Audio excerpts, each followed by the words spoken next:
Good evening, everyone. I welcome everyone here today, and we have gathered to do a wonderful thing. We have gathered to look at this book today, MEDUSA. Before I go into the details of this, we'll start with Saraswati Vandana. I welcome our very own little Anveta to sing Saraswati Vandana for us.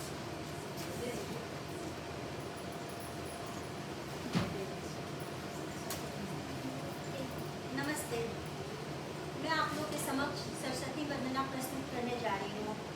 वरदे वीरा वादिनी वरदे, वरदे वीरा वादिनी वरदे, प्रिय स्वतंत्र व अमृत मंत्र नव भारत में भर दे, वरदे वीरा वादिनी वरदे। Om Shanti.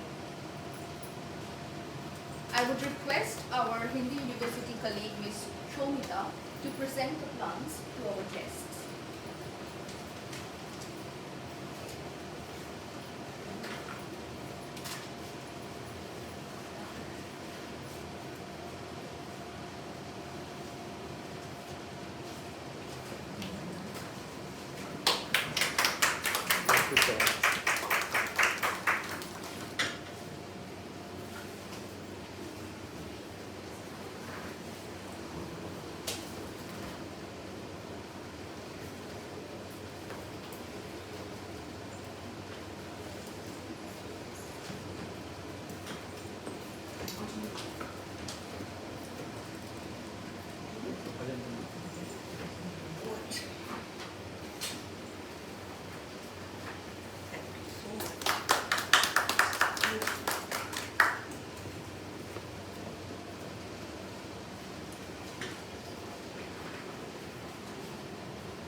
Now, our chief guest, Professor Sanjukta Dasgupta, is not here right now, but she has sent us an amazing video. Hello everyone. Nandini, thank you for this opportunity to be present at the discussion session of your cerebral and sensitive poetic response to MEDUSA. Wish I could have been there in person. However, it is better to be present virtually than not at all. So your book titled MEDUSA is fascinating because you have not limited her identity as an ancient Greek Medusa, but you have reinterpreted her as an universal figure of resistance and resilience, as Medusa now laughs and scripts her own self. In the 21st century, globally and locally, the formidable, fantastic, and overwhelmingly spectacular image of the Greek mythic female Medusa, not a goddess, but an accursed, hideous, monstrous mortal, has been resurrected with remarkable enthusiasm. Medusa now has created an indelible impression on human memory through the centuries as an innocent victim of patriarchal chauvinism and its obsession with regarding women as monstrous agents of destruction. Medusa's popularity in the 21st century stems from her evolving symbolism, particularly her reinterpretation as a figure of female empowerment and resilience. And even the social media now projects MEDUSA on its platforms, as in TikTok, where users share popular stories and experiences related to trauma and survival, often drawing parallels to MEDUSA's story. And many feminist thinkers and artists view MEDUSA as a victim of sexual violence, particularly her rape by Poseidon in Athena's temple. She's also looked upon as a symbol of female anger and empowerment. And of course, as you know, Helen Sixou's essay popularized the idea of MEDUSA as a symbol of female empowerment and a challenge to patriarchal structures. Nandini Sahu, Vice Chancellor of the Hindi University, is a powerful feminist poet, as we all know. She's widely known as an established scholar in myth studies and folklore, and she has unequivocally stated in her book that she derives a sense of empowerment from the symbolism of MEDUSA.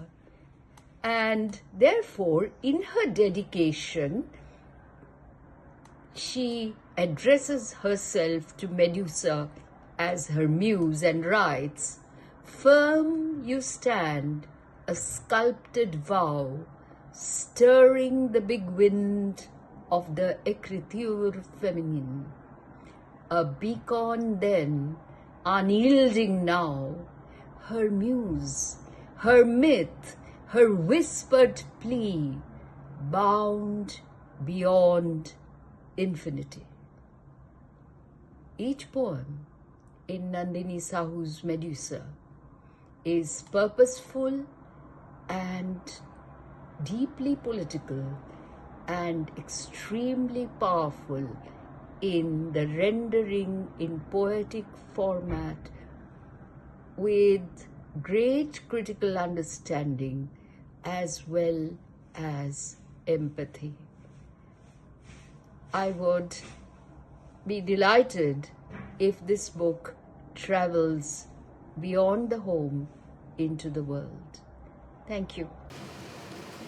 Before we go into the next part, we are going to launch the book that we are talking about. I request all our guests and ma'am, Dr. Nandini Sahu, to please stand. Yes, still on the back.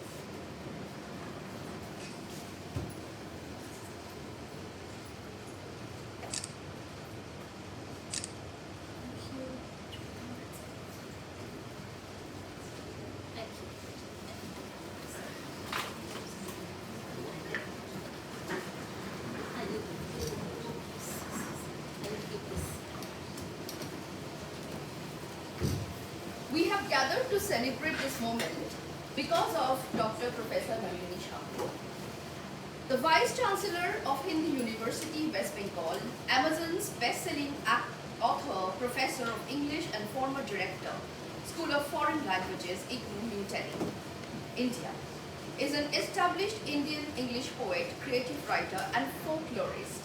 She is the author-editor of 23 books, apart from being a double gold medalist during her graduation and post-graduation. She is the recipient of the Literary Award Gold Medal from the Honorable Vice President of India for her contribution to English studies.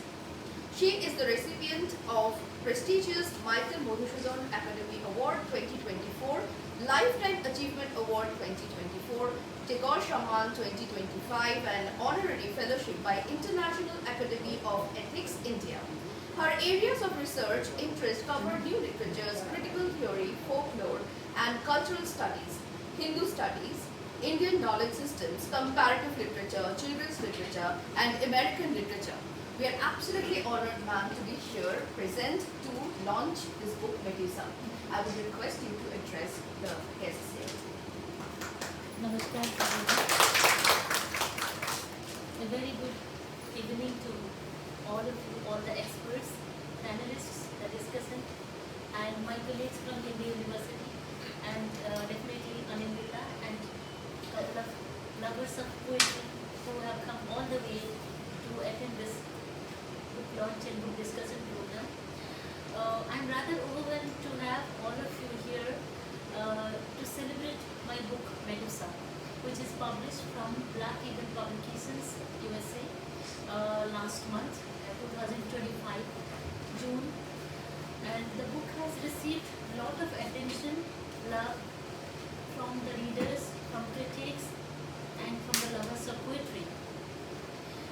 Today, the book discussion program is going to be very, very academic, given the situation that some of the best brains of the country who have been doing serious academic work, apart from being established creative writers, are here to talk about the book.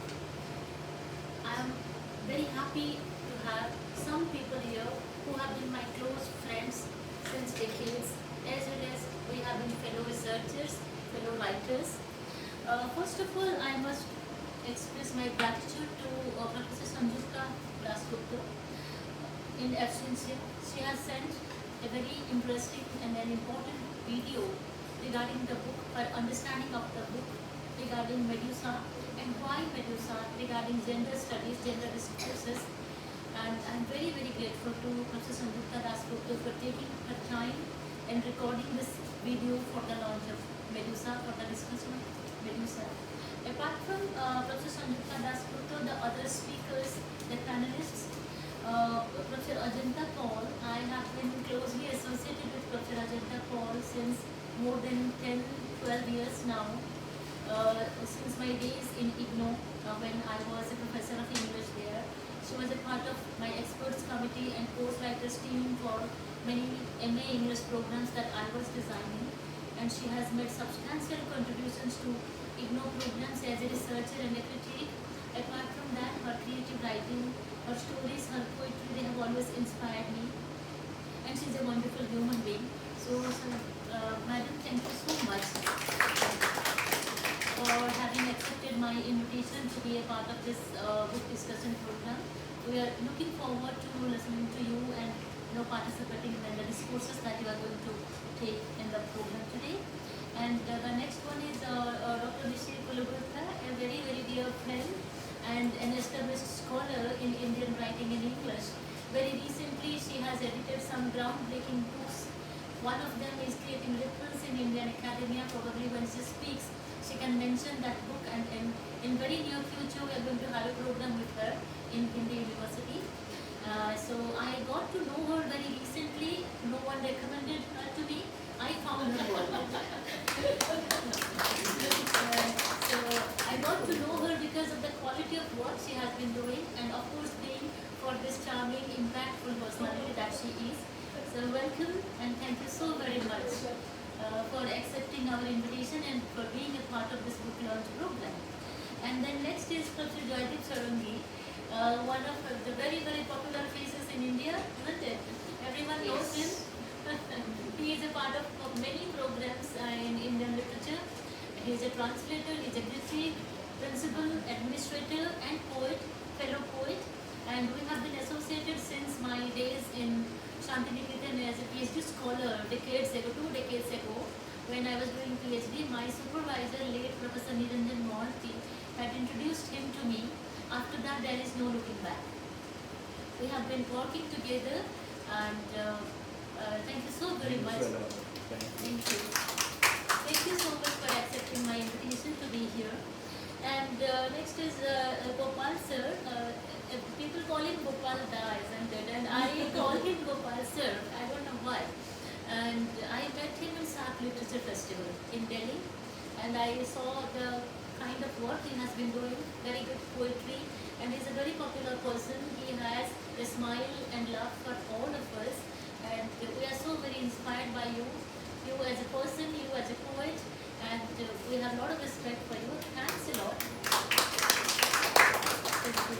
for accepting my invitation to be a part of this book discussion program. I'm sure that with the participation of each one of you, the book is going to get a lot of attention from people because your researches have been taken seriously by academia. So I'm just looking forward to listening to all of you. Rest other two speakers, Neelam Saxena Chandra and Prof. Indranil Acharya, I extend my gratitude to both of them in absentia. They have sent their video recordings and audio recordings which we will play at the end of this program. Neelam Saxena Chandra is a powerful voice. She has been writing on gender studies and many topics, bilingual poet and a very dear friend. We will listen to her discussion. She has sent a very heart-touching video this morning because she has fever, she could not come here. And Indranil Acharya, again he works on folklore, on culture studies, that is how I know him since many years now. And he has sent an audio recording because he has another important engagement in his university, so he could not join us today in person. And then Dr. Sutanuka Ghosh Roy, probably she is the favorite person of everybody. And she does serious work. If you have a new book, she will take 2 days to read your book and she can actually comment on your book. She reads very seriously, she does good work, and she has written multiple chapters for me in our MA programs. And whenever somebody would give up, somebody will not write a chapter, without any doubt I would just make a phone call, Sutanuka, you will write this. And then she always wrote, and she wrote very well. So what I mean to say here is she is a well-meaning person, serious writer. Welcome, thank you so much for being the discussion. You have to be alert and listen to everybody because you will comment on everybody's paper. And then Thank you for the homework. Don't sleep. yes, and then Ajanta, she is again very active, a very smart and good person, good academician. She is a tarot reader. She can just see your hands and she will know your future. Once she talked to me and then she gave me such interesting and important comments, I was surprised. And that she knows she's a tarot reader. She does her work very, very seriously. Thank you for being the moderator of the program today. And about my colleagues from Hindi University, Raj, Aman, Dipankar, they are standing here. They are my support systems, and here is Pathasarathi, my man Friday, my son. He has designed the cover of this book. He is a painter. This picture is very, very intriguing. Absolutely. Two pictures of Medusa, different shades. So he asked me many questions. I told him all the answers, and I don't know how he did this. And he is a very interesting and active painter. Let's hope he does well. And my colleagues from Hindi University, Dr. Rekha Tripathi, Dr. Paramita Das, Dr. Buddhi Kumari, then Dr. Somita Mitra, and then Dr. Divya Prasad and Dr. Rekha Tripathi and her son and her daughter. Thank you very much, all 5 of you, for being a part of this book launch program. When the book was printed in June, without my knowledge, they were already translating the poems into Bangla and Hindi. Good. So that was a surprise for me. They said, ma'am, when there is a book launch, we would like to recite poems in Hindi, English and Bangla. And about their research, I'm so very proud of them. They have been doing good work, well-meaning work. They are getting into comparative world literatures in a big way. They are publishing well. And Hindi University is a beautiful place for me because of that. Wow. So I welcome each one of them, and I'm sure that in the course of time their recitations will tell you more about them. And both of you, I welcome you very much, and even here is one participant. Welcome. Thank you so much. I will pass it on to her now. Yes. So when literature, language and academics come together, something very significant comes out of it. And here we see the book Medusa. The name itself is very intriguing. And coming to the cover, the art on the cover, we will definitely unveil something very interesting and meaningful today. Now, Nandini Sahu's 10th poetry collection, Medusa, problematizes the quoted idea of the divide between perfect women as put on a pedestal by the society and the real women of flesh and blood with all her powers, retreats, insecurities and follies. The poems are about the dichotomy of accepting the construct of the perfect muse and the unending search for it, while using Greek mythology with Indian text and context at the backdrop. When I was going through the book, definitely there were these questions, and I'm sure that today, as we listen to our speakers, will come and reveal many answers about it. The idea of a woman in the mind and the woman living, breathing in the society. I would request our first speaker. First, I'm going to introduce our speaker. Dr. Ajanta Paul is a widely published poet, short story writer, and literary critic. She is currently the governing body secretary at Women's Christian College, Kolkata, India. A Pushkar nominee, Ajanta has been published in literary journals including Spadina Literary Review and Pangolin Review, of course, The Statesman, The Bombay Review, The Wild World, Atticus Review Setu, The Critical Flame, and Kavya Bharati.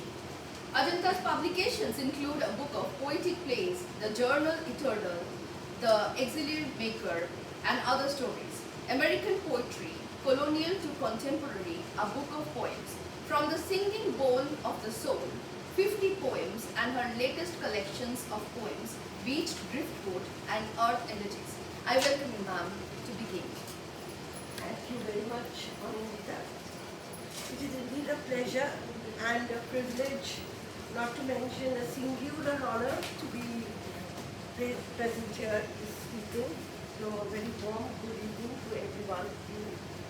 We are here to discuss a very important book, MEDUSA, a collection of poems by Professor Nandini Sahu, is, I believe, a very important volume for our times, situated as it is on the fault lines of myth and modernity. Now, I recall at this juncture a sentence by Plato. When Plato says poetry is nearer the vital truth than history, he probably means poetry is better at evoking the essential quality of truth than history. And when we come across the poems in MEDUSA, we find that the poems have this very luminous quality, which help us to come closer to truth. That epiphanic moment, that truth of situation, of setting, of style, something which speaks to us in a very raw manner. That, I feel, is something that is as close as we can get to approximating truth in poetry. Now, Nandini Sahu, Professor Sahu is a known name, Vice Chancellor, Hindu University, West Bengal. She is an award-winning scholar of English studies, and she is a celebrated poet and best-selling author on Amazon. And her poems have this, as I mentioned, luminous quality which brings us face to face with quote-unquote truth. In the preface, the poet mentions that the collection, this particular collection, has to do with, I quote, an individual's life philosophy, artistic desires, and her contentment and hers, unquote. And this line kind of resonates throughout the collection. Life philosophy, artistic desires, and contentment and hers. In this 10th collection of poems, Professor Sahu engages masterfully with the iconic Greek myth of MEDUSA. MEDUSA, as most of us know, was a priestess in Athena's temple whose extraordinary beauty caused the god Poseidon to fall in love with her. Subsequently, he violated her in the temple precincts, and Athena was so incensed at this turn of events that she decided to punish MEDUSA, and MEDUSA was transformed into this universally dreaded figure with writhing snakes in place of her once lustrous locks. And she was given, and her eyes, had such a malevolent gaze that they turned her objects into stone. So, pitied, feared, and reviled Medusa retreated or retired, should we say, to the lonely island of Sarpedon. Now, in an overlapping myth, in another saga, Medusa was beheaded by Perseus, son of Zeus and Danae, and her head was put on Athena's shield. And as a crowning, one of the crowning elements of Athena's shield, her head was shown to wield a lot of power and passion. And so we realize that even after her death, she continued to wield influence, through the various interrelated texts that, kind of celebrate her beauty, her mortality, her unjustified punishment, and her power. And what I think is very interesting is the ways in which the poet harnesses this multifaceted myth to express the subjugation, empowerment, the sexual liberty, dynamism, and legacy of women. A subject very close to the poet's heart, as is evident from an estimation of the corpus of her writings, of her work. Now, if we look at the poem, An Ode to Every Woman, we find that this poem celebrates precisely this vivacious versatility of women. The poet accords the highest praise to woman, maintaining that, I quote, she is both actor and the stage's fervor. She treads, I'm quoting from her poem, she treads upon the fabric of the stars, a silent navigator of the dark, a compass drawn from depths unseen, unquote. So instinctual, primeval, and spiritual is woman that she is holistically identified with cosmic forces, holding, again I quote, a universe in every drop of tear and breeding prolific, quote, galaxies. She has another poem called Waiting in Synesthesia, which continues in this vein. And she has the lines, I become slowly and gradually a shrinking planet in waiting, a shrinking planet in waiting. Now this identification of the self with the phenomenological universe is in Professor Sahu's poetry necessarily accommodates both the cosmic and the civic, as one sees in the movement from galaxies and planets to cities, as in the poem Two Cities, Delhi and Calcutta. The poem Two Cities recuperates very magnificently the two cities of Delhi and Calcutta in their respective resonances, so that they become, I quote, two faces of her longing and belonging, unquote. Now, we are talking about the cosmic elements in Professor Sahu's poetry and her near deification of women.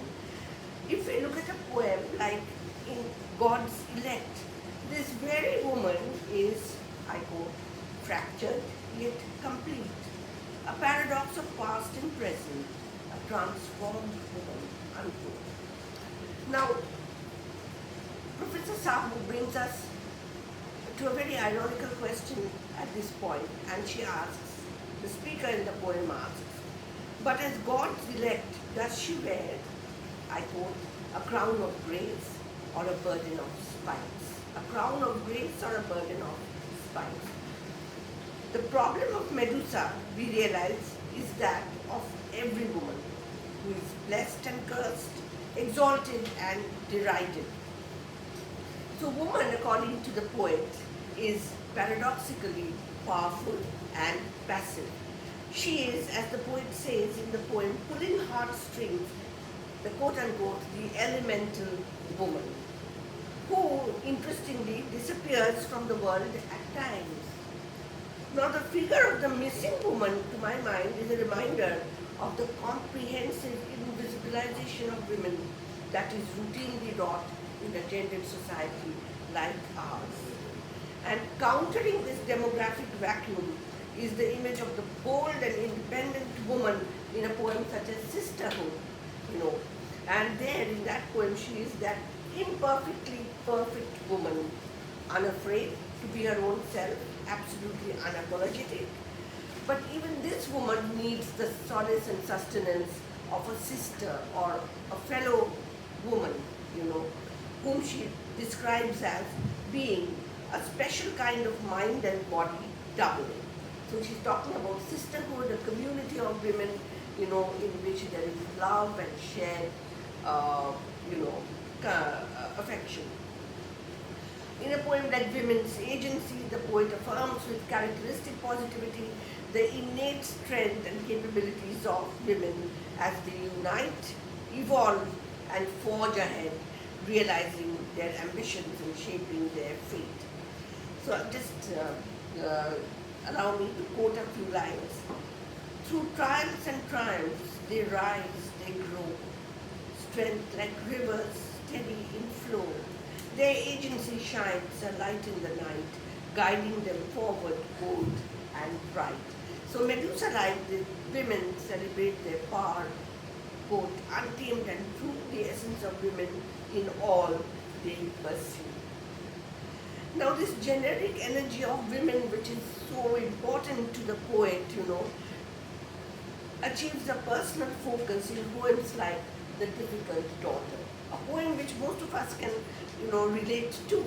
And in this poem, the speaker exalts in her exceptional, read unconventional beliefs, abilities, and image, as she refuses to compromise her individuality at the altar of filial obedience. And the lines, I quote, she doesn't understand, she's talking about the mother, she doesn't understand why I won't settle to mediocrity, why I refuse to shrink into the mold that she carved with love and expectation, unquote. Why she refuses to shrink into the mold, the societal mold into which all women are expected to fit. And these lines recall, I feel, Kamla Das's poem Introduction, where the poet, wages a similar battle to preserve her originality, distinctiveness, and independence. She has a number of poems which deal with love and with, there is a kind of lush physicality of the senses which is repeatedly invoked in these poems.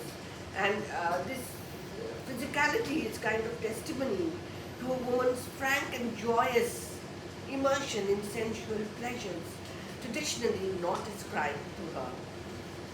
And Professor Sahu maintains with a deep insight into the processes of life that, I quote, the themes of divine caprice, mortal suffering, and the consequences of unchecked power, unquote, inform this collection. So it's a good pointer for us. Caprice, mortal suffering, and unchecked power. And she uses the overarching myth of Medusa to modernistically correlate the everyday experiences with a powerful meta-narrative of foundational significance. And what strikes me as important here is that it is the punishment motive at work. Athena punishes Medusa, but Medusa was not at fault. She is suffering, she is a victim, and she is at the receiving end of transgressions committed by others, and yet, she is punished by Athena. And this seems to me to be the fate of many women, who are punished for the transgressions of others. Identifying herself with Medusa, the poet engages with characters and objects, internalizing them into the self. In an extra mile, she exults, now, no longer me and you, but the promise of us we articulate, achieving a union of self and other that supersedes all other couplings.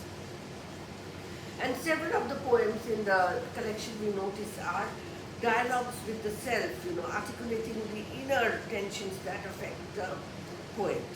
And in the same poem, that is In an Extra Mile, the speaker says, you taught me the most important relationship one has in life is with one's own self. So the self-dialogue which seems to be at the root of so many things, so many ideas in this collection. So this is not egotistical aggrandizement as spiritual acquisition of self-knowledge. And another thing that I have noticed in this collection is quest. The quest motive kind of permeates this collection. And there's a poem called Sucking Silences and Solitudes, where the speaker asks, how do I find the ground again, the real, the blood, the skin? So she is in search of something. Then there is this poem called Imago or Imago, where she refers to a face, quote unquote a face, which she has never truly seen. But this face pursues her even as she pursues it, So this face is like a tantalizing mirage which tempts, taunts and teases the poet as she tries to understand or unravel its mystery. She talks a lot about nature and she cults many images from nature, and in fact she describes herself in very organic and verdant terms, saying that she is like a seed bearing potential for endless cycles of growth, ensuring, quote unquote, eternal youth. She pleads, don't bury me, I'm a seed. From root to fruit, I will regrow like eternal youth. And in the poems towards the end of the collection, the poet turns to her parents and her unborn daughter. These poems are extremely personal, and she devotes separate and entire poems to them as she negotiates nostalgia in a time-accentuated world. In the poem, Time Was All He Had, she celebrates her father, whom she admired very deeply. In The Difficult Daughter, she revisits at length her loving but contentious relationship with her mother. And in Letter to My Unborn Daughter, she recounts her anguished loss of a female fetus and wills it to be reborn in her, even if in a different hue, in some time, no matter how distant in the future, that she may lavish her love on the lost child. Most of the poems in the present collection are ruminations on love, loss, yearning, human relationships, time, beauty, suffering, and transcendence. Sometimes saturated with a sense of the sublime, and at other times echoing hollowly with the realization of emptiness. The poems are marvels of composition, crafted lovingly by a creator who thrilled to the truth, tone, and texture of words and imagery, using the same to the hilt. Under the circumstances, it would not be far off the mark to concur with Robert Frost's perspicacious dictum. A poem begins in delight and ends in wisdom, because that is precisely what many of the meditations in MEDUSA set out to do. Beautifully produced by Black Eagle Books and sporting an arresting and attractive cover by young artist Parthu Sahu, the book is a reader's lasting reward, to be read and reread, imagined, understood, and savored for what newer meanings it may yet release. I think I had a great time reading the book, savoring it. Thank you very much. Love to go on listening to Dr. Ajanta Paul more and more. Here, the thought that comes to the mind is that a poet has a soul that is sent on earth to reveal many things. And of course, a poet has a duty that I keep saying again and again, being a poet myself. And the duty is to bring the thoughts on earth and plant them, something that already exists in this world. But the moment we read poetry, poems and words from a poet, that also from an academician like Math, it becomes an elemental truth that originates and now blooms through these words and pages. From here, I go to Dr. Nishi Pulugurtha, who is an academician, author, poet, editor, critic, and translator. She is head and associate professor in the Department of English, Brahmananda Keshav Chandra College. Her areas of interest are British Romantic literature, Indian writing in English, the diaspora, disability studies, Shakespeare adaptations in film. She writes short stories, poetry on travel and non-fiction and has published works in them apart from several academic writings published in referred international and national journals.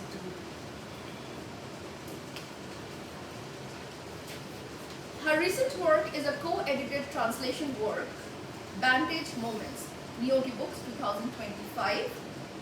She was the writer in residence 2023 at Samyukta Research Foundation. She is the secretary of Intercultural Poetry and Performance Library ITPL Kolkata and the chief editor of Antonym Magazine 2025. Thank you so much for the generous introduction, and thank you Nandini for making me a part of this wonderful event around this book. A book is a cause for celebration. I mean, we realize how much of work has gone into this, and this is really wonderful. And thank you for sending me a copy. I'm introduced to a different kind of poetry, entirely different kind of form and content, which I'll just try to phrase and talk about a little bit. Nandini is known as somebody who does a lot of work in the area of myth and folklore. And the moment I saw the title Medusa, one knows about the Greek connection and all of that, but the first thing that the title reminded me is of her interest in myth and folklore. And what is fascinating is, I was hoping that maybe we'll have an Indian reference somewhere, but when you go through the pages, she is wonderfully blending both the Western myth, Western stories, the Western folk with the Indian ones in such a way, in ways that you don't realize that they could actually happen. As Anindita was saying, that one of the things that poetry does is to make connections. They're all there. Everything is there, but these connections that one makes, the different ways in which these connections a poet makes and they find their way into the work is something very interesting, particularly in the context of this particular book. I'm so glad that Ajanta spoke of Letter to My Unborn Daughter. Because I thought I'll begin by talking about that particular poem. I'm also fascinated by anybody who writes very long poems. And Nandini does that brilliantly throughout. There are very few poems which are short, but most of the poems, and I'll be referring to one which goes on for a very, very long length. So this is her 10th poetry collection. And there are, I think, 47 poems in the collection, roughly, I suppose. And I thought of beginning by I'm going to specifically talk about certain poems which struck me as I was reading, rather than give you a general comment upon the book. And as I talk about these poems, you'll also get a comment on the entire volume. So this particular poem, Letter to My Unborn Daughter, comes late in the volume, much later in the volume. It's a long poem. And it is a poem that brings together loss, it brings together pain, it brings together trauma. But there is myth used there as well. And of course, one could link that to Nandini's interest in myth and folklore. But what was fascinating about this particular poem is that the poet is talking about something very specific, something very personal, but then the poem moves on to a much larger social issues. The poet is not restricted to just the specific, it moves on towards much larger social issues. And she is talking about ideas such as rage over a female fetus. I'm quoting from the poem. She's talking about marital rapes, right? She talks about growing up to be a girl of power and conviction. So it is the female voice, the woman's voice that one hears out here. So while she's talking about all of these issues which are part of the social fabric that we work in, which are issues which trouble us at various points of time, there is also, and it's not a very dark kind of book, it begins in darkness because of pain and loss. But what I found is the way in which she's able to come out of that and look forward. There is this looking forward that she does. And I just quote a few lines from the poem, just 2 lines. It says, "If at all there is a next birth for you, my little fairy, come back. Come back to my womb. Life minus you is so dreary." And then she moves on to talk about, bring in several women from the Indian myth. So there is Ahilya, and she's talking about the context of Ahilya as well. There is Draupadi that she talks about. There is Kunti that she talks about in this poem. There's Tara and there is Mandodari as well. Right, each of these women, some of them less spoken of, as Ajanta said, some of them invisible. Right, some of them silent, but nevertheless very important women in their own right. And here she's bringing all of them to the forefront, which I found very, very interesting. Right, it is Mandodari, in the story, in the Ramayana, Mandodari is not much spoken of. We talk about Ravana, but nobody speaks about her. But she's equally very important, and she's described in this poem as the beautiful, pious and righteous. As the dutiful wife who couldn't be his guiding force, Vibhishana's compliant wife, the indomitable grace.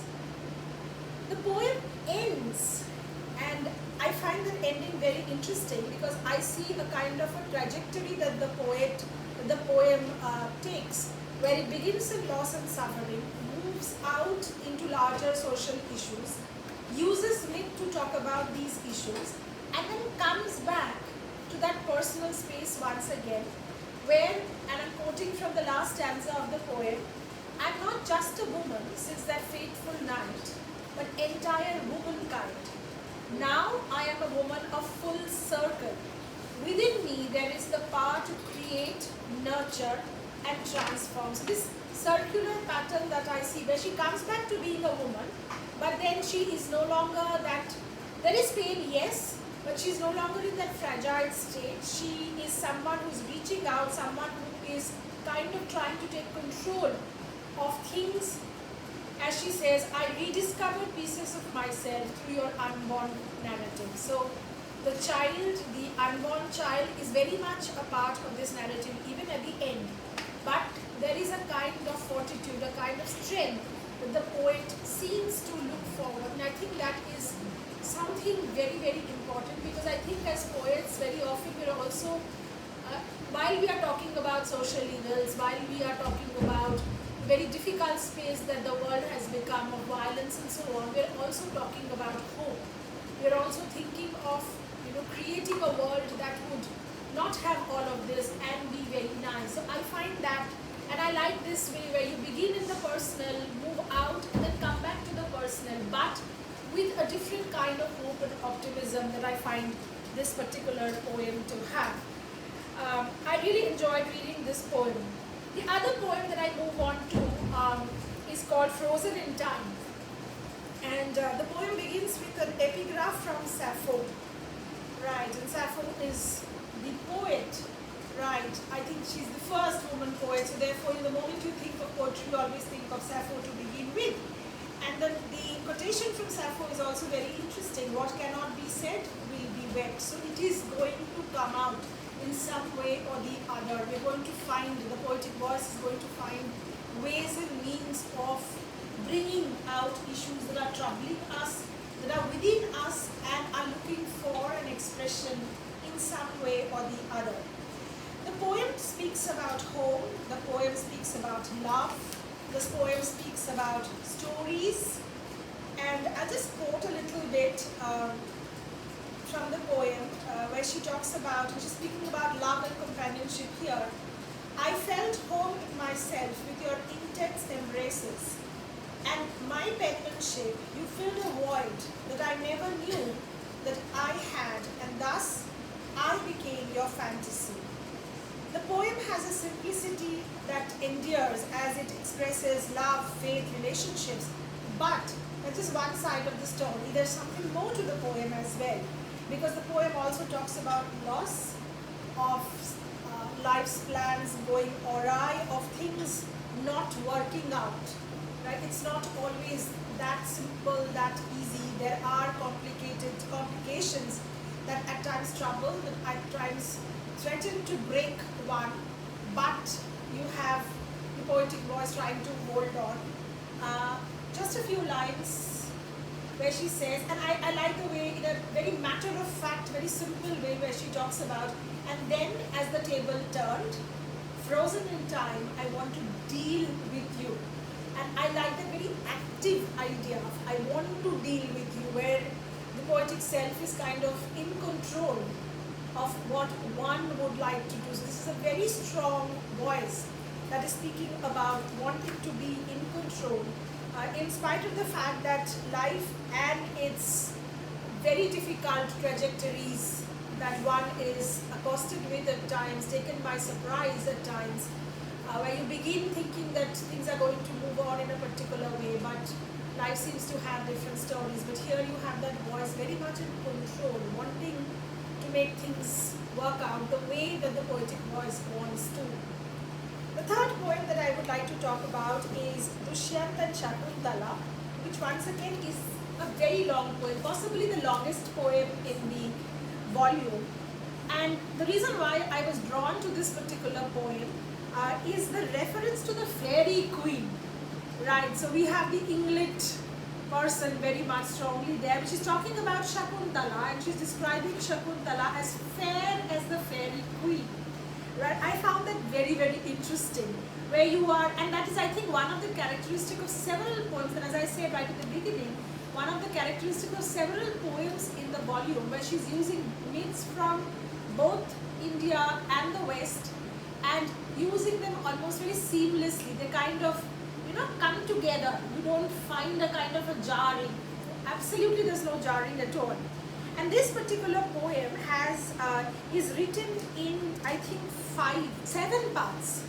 It's a very, very long poem. It begins with the meeting in the grove. So you have the entire narrative of the Shakuntala story rendered in verse, the ring and the parting, the curse of the sage, the years of parting, a woman in waiting, the recognition and the reunion, and then you have an epilogue, right? And in the epilogue, she refers to the idea of the Spartan. So once again, you were transported for a while away from Shakuntala and the story set in India to some other place in the West. So we are moving also between time and also between location. And I found that very interesting, because that is something, as I said, I found you weaving together these several very different cultural spaces together in one poem. The West and India, and one is always thinking whether the two could meet, but they do meet out here very seamlessly. I just refer to one last poem, and this is a poem which is called What My Mother Doesn't Know. It's a very short poem, possibly the shortest poem that you have written out here. And I like this poem because you're talking about very quotidian life, right? You're talking about a woman who is doing, whose world is a much smaller space, who is kind of working her way through life, as most of us are doing, who is speaking about, who is, not thinking about much larger issues. She's just content in, in dealing with the life, with the domestic world as it is. And you have a line where the poet says, she cannot see the ache of my silken chains, how I wear the past like a woven cloak. So there is that pathos also coming. But then in spite of it all, the mother figure, I suppose, is a very important figure that you find in several of the poems. And I kind of found a relationship, this relationship, the mother-child relationship that is there. And this is what links up my first choice of poem, The Letter to the Unborn Daughter, and this particular poem, What My Mother Doesn't Know, where you have this mother-child relationship. And what is very nice about this particular poem is the way it ends. Right, so here is my mother who doesn't understand my silken chains and the pain that I'm bearing. But it ends, the last 2 lines are beautiful. Still her love's a map I carry adjacent to my heart, a compass stamped in grace and edged with anxiety. So, very personal, but at the same time, voicing a kind of universality which one notices in several parent-child relationships. They're not always very nice, they're at times complicated, there are times when one does not realize the nature of the relationship, there are times where this relationship advances, changes, where you look at it very, very differently. And I found this a beautiful poem, very short poem. She's not using much of myth here, very unlike a Nandini Sahu poem in this volume. But in spite of it, I kind of found that this and the poem that I began with, the letter to the unborn daughter, kind of trace a trajectory where you are speaking about different ideas of relationships, you're talking about loss, pain, you're also talking about holding on, and I think that is something that several of the poems in this volume talk about, of looking forward to life, of trying to, kind of balance or look at the various ways in which emotions, in which loss, love, relationships could be presented. And the use of myth, as I keep on saying, is what I find fascinating in MEDUSA, in this collection of poems, where she is bringing these several myths and kind of weaving them in so well that you don't feel that they belong to two different cultural spaces. Thank you. Wonderful. I have always loved the abstract theatre, and whenever I am in an event, I keep saying that it turns out into one of those. Now, I read the book a few weeks back, and I read all of the poems. I wanted to read the poem, with just Nishi. Forgive me, my love, for you died with all the petals falling from my autumny breast, the breast that you could never succor. You rain on my wing and burn my heart, but calm my soul like shimmering snow, slowly concealed yet revealed. You will stay indomitable, taking new lives every single day in mom's prayers, poetry, social responsibilities, ecofeminism, messages, voices, layers of thoughts and action. My girl, I am what I decided to be after losing you. That's the euphemism. I'm not just a woman since that fateful night, but entire womankind. Now, I'm a woman of full circle. Within me, there is the power to create, nurture, and transform. I rediscover pieces of myself through your unborn narrative in the resonance of my quirky confluence. It gives me goosebumps. Actually, it gives me goosebumps. I want to read even more beautifully, but I would move to our very own Jaydeep. Dubbed as bard on the banks of Tulung, Jaydeep Sarangi is an Indian poet, poetry activist with 11 poetry collections in English, latest being the Half Confession 2024, and scholar on Dalit studies, post-colonial studies, and Indian writings with 41 books anchored in Kolkata and Jharkhand. Widely anthologized and reviewed as a significant contemporary poet, Sarangi is on the editorial boards for journals of repute, devoted to marginal studies and poetry criticism. With Rob Harley, he has edited 6 anthologies of poems from Australia and India, which are a wealthy literary link between the nations. With Amelia Walker, he has guest edited a special issue for Text Australia. He has 20 books and several articles, essays, reviews on Dalit studies, which are a window to the world. Sarangi, currently the President of Guild of Indian English Writers, Editors and Critics, and Vice President EC, Intercultural Poetry and Performance, Library, Kolkata. He is the principal of New Alipur College, and his recent books include Mapping the Mind, Minding the Map 20 Contemporary Indian English Poets, and A Life Uprooted, a Bengali Dalit refugee remembers, from Sahitya Akademi 2023. Sir, please. Thank you so much. It's an opportunity. Thank you. Professor Nandini Sahu, known to me for more than 2 decades, is a noted folklorist, professor, poet, and a great human being, as we all know. Thanks to wonderful panelists, moderator, Sutanuka Ghosh, and wonderful audience, and the power bank of Indian University. Isn't it? For you, we could make it. No. I'll start with certain humble submission that when we are sitting here for the launch of 10th collection of someone, that means the book itself is a certainty. It's a mark of continuity in writing poetry. Congratulations. We are waiting. We are hungry for more. Yeah, quote unquote, hungry for more. No.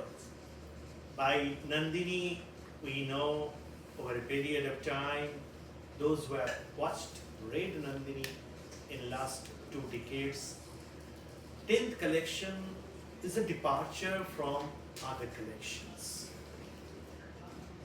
And it's a kind of growth, it's a kind of, I'll say, new ways to embrace and the new areas to explore as one grows with more, I will say, experience, as well as when one is more engaged with writing as an act or as a kind of performance.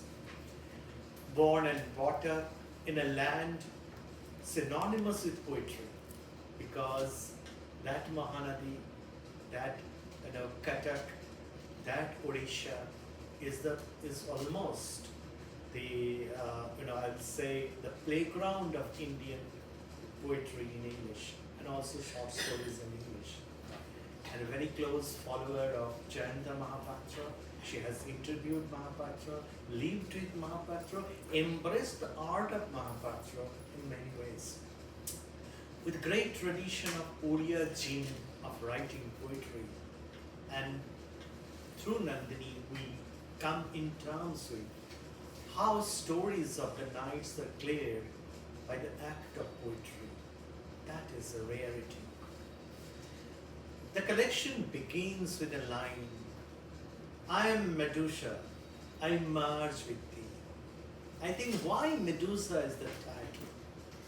Which part of Medusa character that she thought of when she had in the plate so many items as the title for the volume. That is a big mystery. That is a puzzle. Possibly we are all here to solve that puzzle, but we will never reach the shore at all. That's because of poetry. Reading this collection feels like stepping through the pages of mythology. As Nishi ma'am and Ajanta rightly pointed out, how she, being a folklorist, myth is a paramount of her attention. Many lines deliver what readers of poetry seek. Connections with mindscapes of extraordinary beauty. This line, being Medusa, I dance with the oceanic waves, move with the sea. The rhythm of water has set my soul free. I get into my past. Now possibly there lies the beauty of making extraordinary out of ordinary connections. And here I think her PhD supervisor, Niranjan Mahanti, is also in business. Niranjan is also a very noted poet. His tiger poems are wonderful tiger poems. We are blessed with. But Niranjan is no longer with us. We are with Nandini. The Medusa myth offers a powerful lens for examining societal views on women power, sexuality, victimhood, and many other things associated with this. Initially portrayed as a monstrous figure who could turn men to stone, Medusa is now often reinterpreted as a symbol of female empowerment and female agency. She has a beautiful poem on women agency. So I think possibly she had in mind when she thought of Medusa as the title, empowerment, women agency, and also the power of resistance against the patriarchal norms. Feminist readings highlight her as a victim of male violence and societal blame, transforming her from a terrifying monster into a figure of strength and reclamation. Nandini's images are fully ripe, and as we all know, ripeness is all. I become two people in there. One says yes and one no to history. I think we are all split characters in this world. Apparently, my beauty has surrounded you, you encircled. By re-examining Medusa's story, feminists challenge the traditional male-dominated interpretations that focus on her monstrosity and fear as we see a version of wisdom. So Nandini's poems talk about other version of truth as well. They encourage viewers to see her as a complex figure of her own agency and to recognize the ways in which the male gaze can distort and objectify women. I think Ajanta and Nishi already have hinted at. Medusa is non-judgmental, audacious, beautiful, flexible, yet unyielding. I think this is the zeal that we come across in these poems. We call it energy. Another important facet about Nandini, if we follow Nandini, eco side of Nandini. Eco poetry roots us in the environmental, both the physicality, but also in a way to tell stories to another. We experience and highlight the state of magic in living. Topography, riversides, flora, fauna, people residing at the home thought result in memory. A flower is distinct from a mountain, both beautify the earth. Nandini's poems are emulative as well as ruminations, sessions of tranquility gathered through silence. She is from a land where many people has explored the psychological prognosis of mind. I'm not going to name them now. Medusa's transformation into a powerful figure, even after being victimized, is seen as a symbol of resilience. I think this is her focus. The ability to reclaim one's power in the face of adversity. God knows when your mild woman went wild. Mild, wild. How beautifully Nandini puts woman's agency seeking freedom in the poem, An Ode to Every Woman. I think Nishi has already hinted at An Ode to Every Woman. Beauty in her poems lies with the quintessential feeling of absences when someone leaves home behind. Her silence conquers you. Herself is mirror in the riddles told. She spins her tales in sounds that loop and twist. The echo mocks the fate that seeks her name.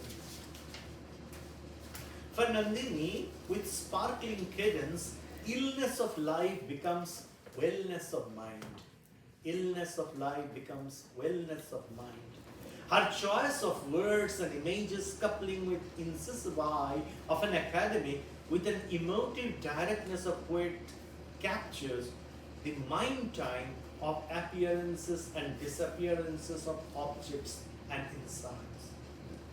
Time flies and the human mind is deeper than a regular matter, Nandini proves. The sense of inhabiting is a constant surge which haunts the poet. She is Prakriti. She does not rise, but rises still.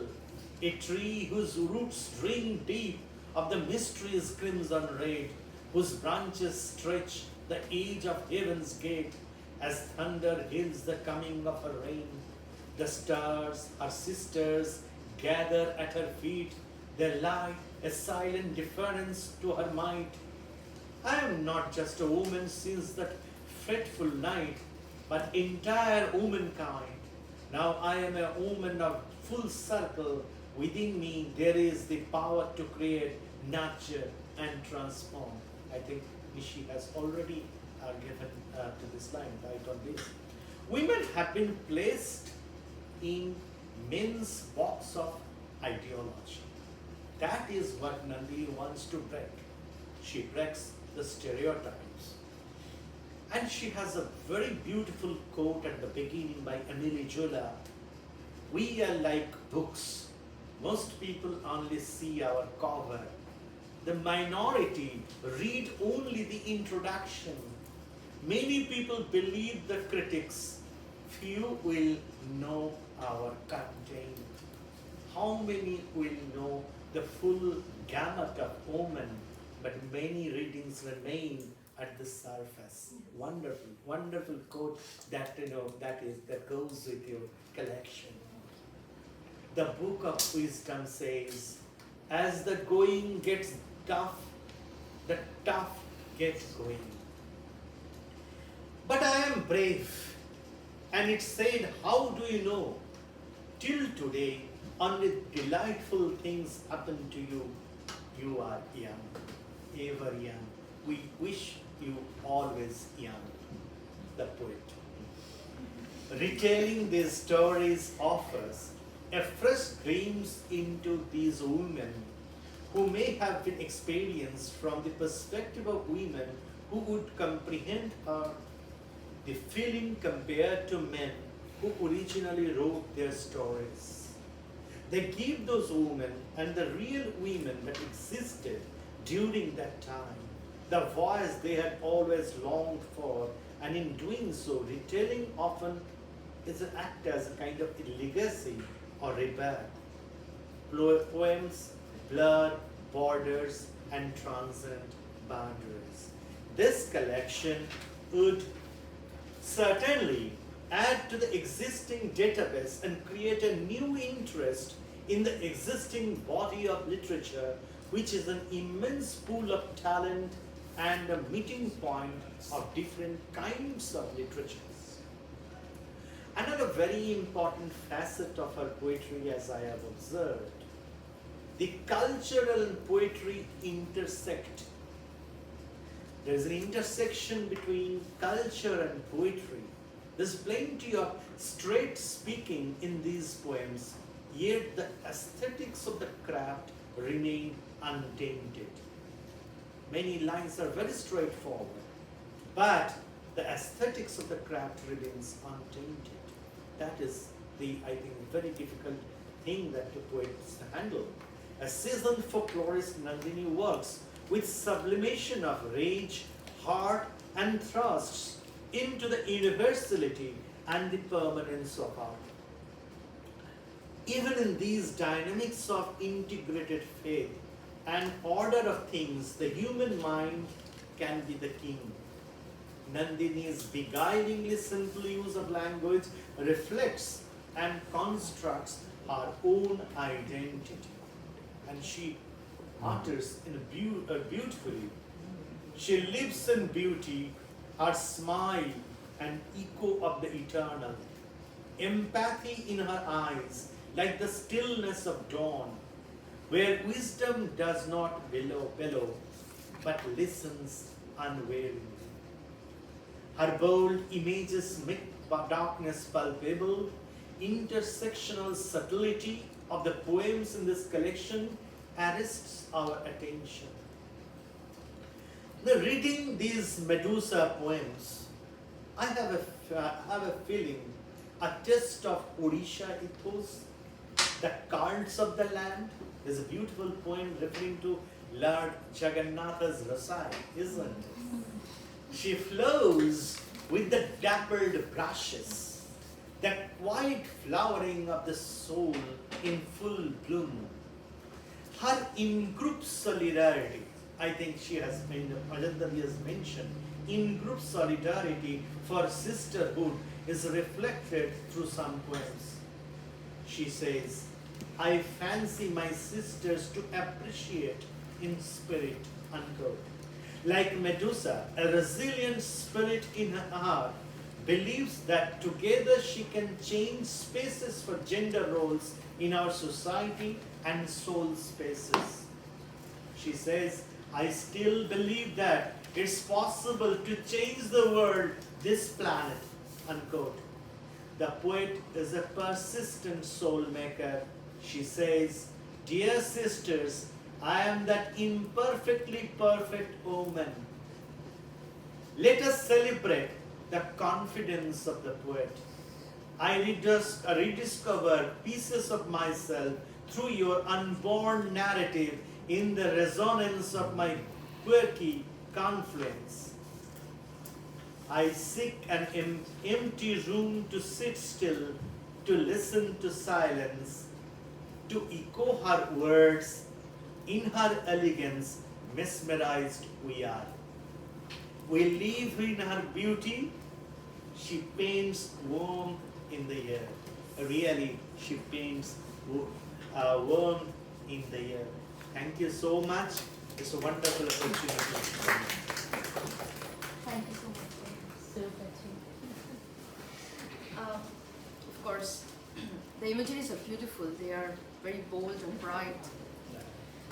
In the words of Satya Patnaik, the publisher, CEO, Black Eagle Books, just one line. Medusa risks the paradox of mythic abstraction, where the richly layered symbolism can overshadow the immediate lived realities, inviting readers to critically reflect on the tensions between universalizing myths and situated feminist experience in a globalized but unevenly modern world. Now, we'll move on to our next speaker, Gopa Lahiri, our very own Gopala, is a Pushcart nominee, bilingual poet, critic, editor, writer, and translator with 31 books published, including 8 solo and jointly edited books. His poetry and prose are published across more than 150 journals and anthologies globally. His poems are translated in 18 languages and published in 16 countries. He has been conferred first Jayantu Mahapatra National Award on Literature in 2024 for his significant contribution in the Indian English writing. His selected poems are published everywhere. Yes. Gopala. Well, thank you, Adindita. And first, congratulations to Professor Nandini Sahu for this Medusa, this brilliant book. I think everybody has seen already this book. And one of the things is that many people are asking why Nandini Sahu coming up with this book, Medusa. It's a Greek mythology, everybody knows about that. But why this is the title? So we have, from the previous speakers, we have heard about many of the poems and many of their thought process, how Nandini Sahu has gone with her poems in this book. So from a contemporary poetic view, what I feel that modern poets are mainly dealing with 3-4 things, like they want that ordinary or mundane things to convert to a meaningful thing. Number 2 is therapy, I mean whether poetry heals, healing effect of poetry. And the third one is what Jaydeep mentioned, that eco-poetry, that is also a very important part of contemporary poets because of this environmental and Anthropocene. And the fourth thing is that the narrative poem, which I think is very, very important. gone are the days when poets are more concentrated on craft. I mean, whether any meter has been omitted or not, whether villanelle is perfect or not, whether the sonnet, of course, is still now in a different form we are writing. So, but her poetry, each poem is here a story. So that is one of the very, very interesting thing that poets now want to communicate. They are now almost restless at what is happening all around us. We must tell to our readers. We must connect with them. We must have a communication with them. So that's why they are taking this form of storytelling, this narrative, this story narrative. So that point of view, this book is numero uno. I mean, you can always say that this is one of the books where each poem is a story. And what is the story? Story already, poet has focused her aim on Medusa. Everybody knows about Medusa, but she has reinterpreted, deconstruct what Medusa we thought about, monstrous image of Medusa. She had converted that to a flesh and blood woman. I mean, this is a real woman. She's talking about real woman in life. So they are not any hybrid or any imaginary things are there. They are our own sisters, own mother, or our own lover in that sense. So there is a beautiful poem which at least fortunately no one has now talked about that, because I am almost exhausted of every quotation. Everybody has already told, so there is nothing left for me. So I just, at the beginning, I will read that a few lines of that poem, because that's a very interesting. That is Manthan a Ghazal, which is quite different for what Nandini has focused in this book, and why she has adopted this ghazal, this form, because she talks about love here, and this ghazal form is, everybody knows about the yearning, about the love, about the nostalgia. So she has maintained the perfect order of ghazal here, and all the couplets of the meters, the rhyme, everything is very, very meticulously done. And I read a few of the lines. Nandini's conjecture, love churned. This love was my manthan. I mean, this is a very, very important line, that she's talking about love as my manthan. I mean, everything churned into her ultimate being.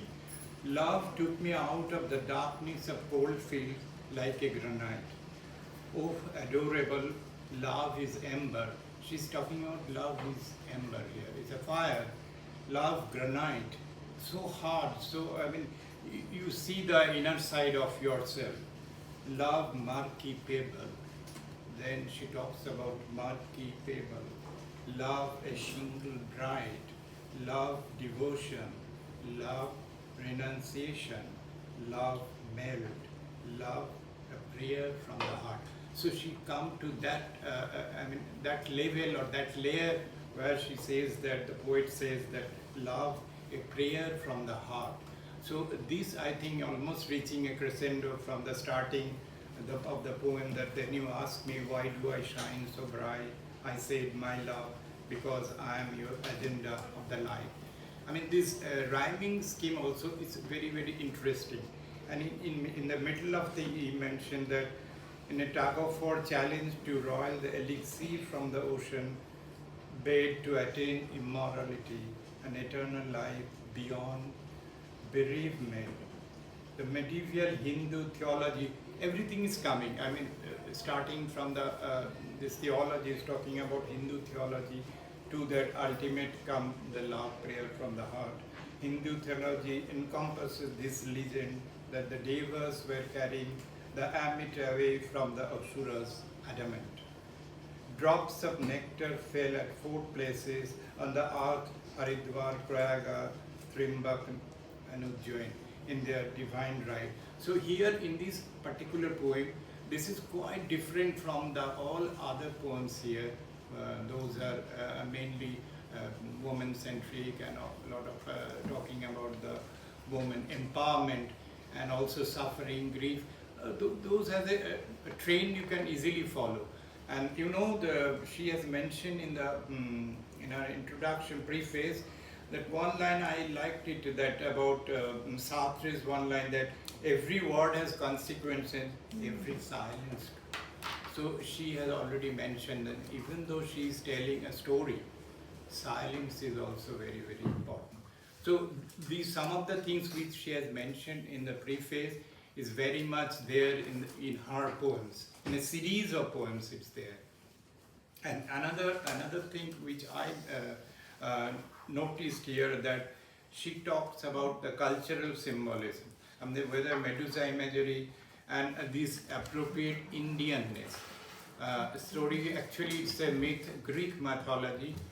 She comes back, she's talking about ourselves, in our culture, how it blends.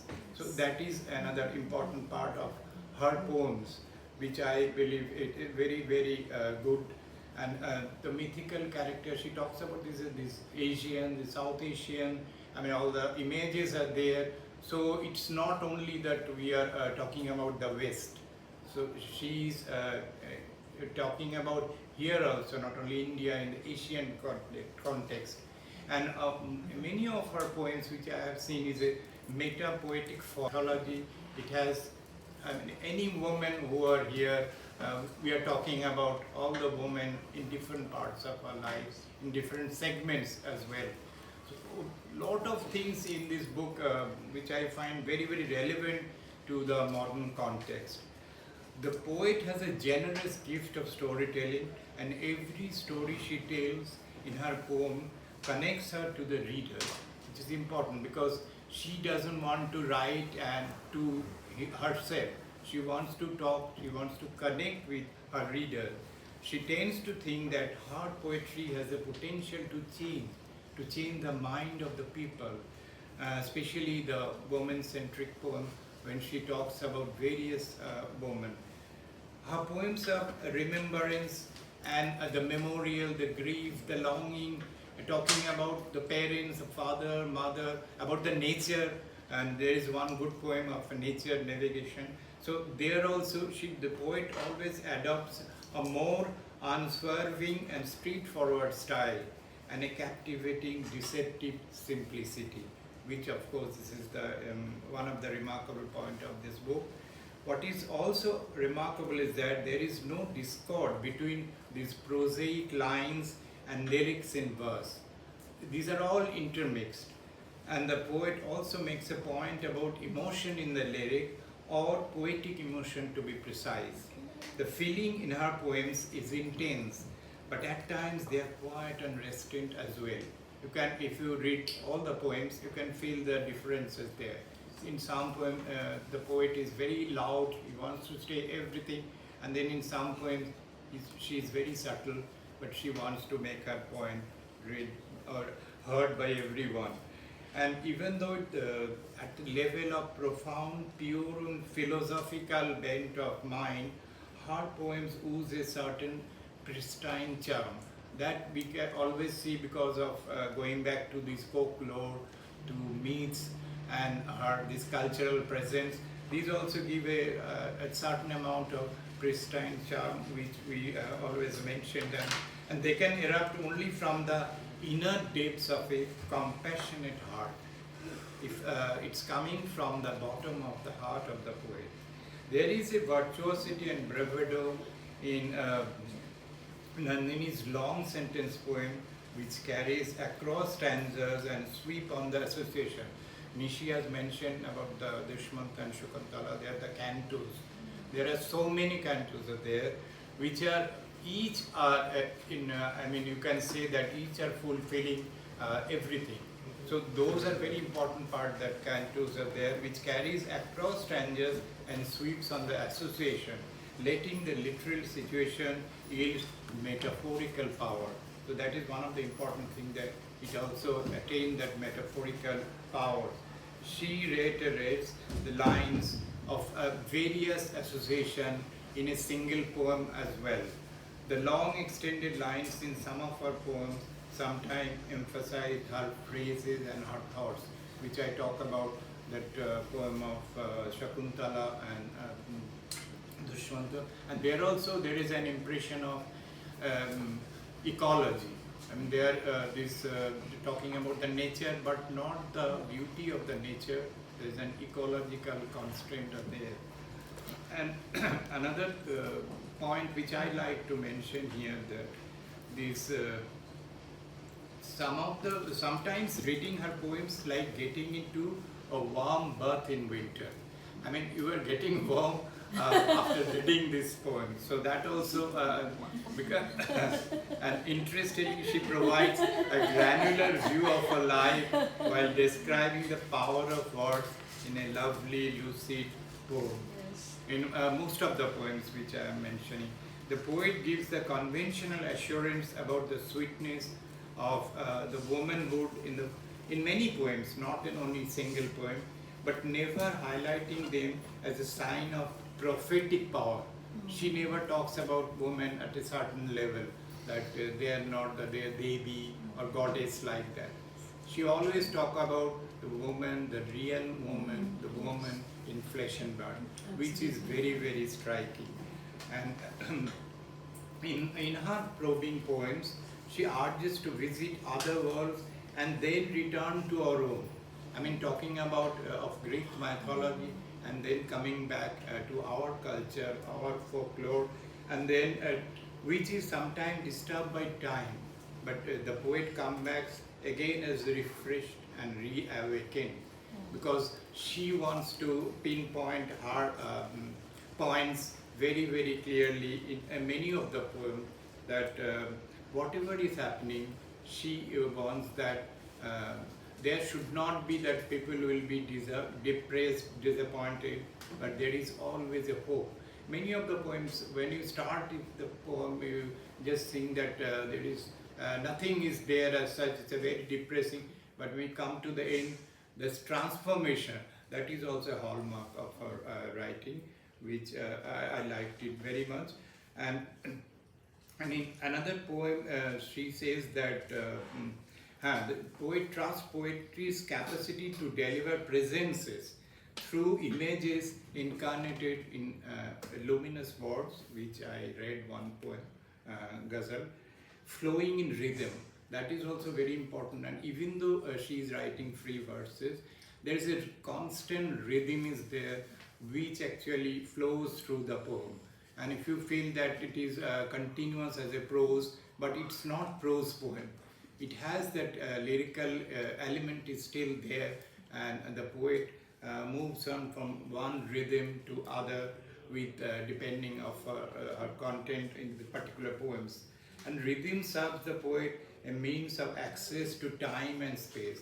So Nishi has already read one poem about that time, and they are also not only the time, the space. When they are coming back to a certain level, there is the space constant is come. The poet weaves words with desire and dreams, and that of course should be there. Otherwise, you don't write poetry, because desire and dream should be always there. And and there is something shining and pure and ecstatic clarity, which is very important at the heart of the poet herself. Otherwise, she cannot write these poems. Her poems create a zone of artistic mosaic, which I feel very, very much that this mosaic actually led to all the poems which are flowing in this book. And the words themselves seem to be distilled in grief, in positivity, and also come from a great inner distance, coming from inside. So with this, I just want to conclude with one of our poems, which I'd like to discuss. That where is that? I already told that I rhyme. This one is another poem, and this is a short one which Nishi read. This is also I rhyme is also a very short poem, where the poet mentioned that I rhyme with the moss and melody rising, footfall soft on the forest floor, where the poetry swells in the sweep of branches and life plays it chord ceaseless. So there also she talks about the nature and the rhyming. And then this one already, everything has been done. I think Ajanta Paul has mentioned almost here. She has summed up the whole evening discussion at the beginning itself. So she should have been at the last.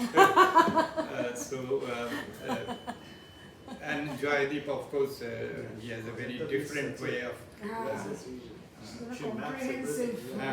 Comprehensive. Very thorough. Very thorough. Very thorough. So Comprehensive. I will write end with an ode to every woman. The last paragraph. I don't know Nishi has read it or not. She is Prakriti. She does not rise. It's very interesting line. She does not rise, but rises still. A tree whose roots drink deep of mysteries, crimson rain. I mean, just note that crimson rain, whose branches scratch the edge of heaven's gate as thunder hails the coming of a rain. The stars, her sisters, gather at her feet. There lie a silent deference to her mind. So, with this, thank you, Nandini, for this brilliant book, and I am sure this will linger to and resonate with your readers and with everybody who loves poetry. Thank you. Okay, so before you go to Dr. Sutanuka, I will introduce my friend, Professor Namrata Kothari here. She is from Calcutta University. She's a professor, she's a writer, she's a critic, and now she's a director in Vikas Bhavan. Our powerhouse. And she's a powerhouse, and she came all the way for this program to listen to all of you. And she's a very dear friend, very, very good. I told her to come here, she's not coming. She listened to all of you very carefully. See, because I'm odd man out over here. अभी तो खत्म, अभी कुछ नहीं है, इसको रोकिए ना। We are all from the field of, बंद कर दीजिए। Nandini, a dear friend, a very dear friend. We knew each other, but after coming to Kolkata, it was really exciting to meet Nandini. Both of us were initially feeling lost, and we found the companionship in each other. We would share a lot of things, and it was such a pleasure to meet her son, a very, very nice human being. I really love him. So, it's so sad that I will not be able to make it today. In fact, I had to go on an official tour today, and I postponed it by a day, hoping to come for this launch. But destiny always has something else in store for you when you wish something badly. I'm having viral today, so I will not be able to make it. I'm saying with a lot of, sadness in my heart, but I suppose you can see my face and understand what kind of agony I'm going through. Nevertheless, I'm still smiling because it is Nandini's book launch. Now, Nandini has written on a theme which is much beyond its title. Of course, it is titled Medusa, and the cover page is beautifully done by her son, Parthasarthi, whom I lovingly call as Sonu, as do his family members. But it surely is beyond its title. It is all about a woman and the pains she goes through, and whatever she does, what she has to endure, the society which is continuously looking at her in a different way, always judging her.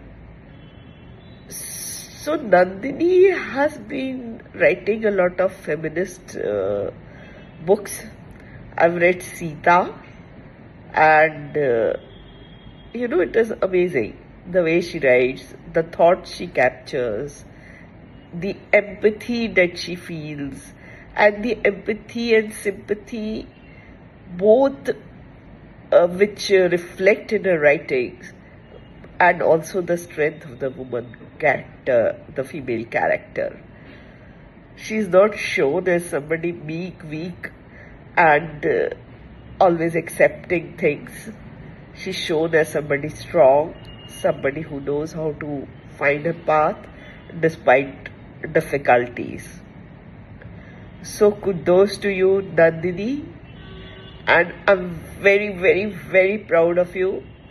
I feel like hugging you today, but we'll do that 1 week later when I'm slightly better and not on antibiotics.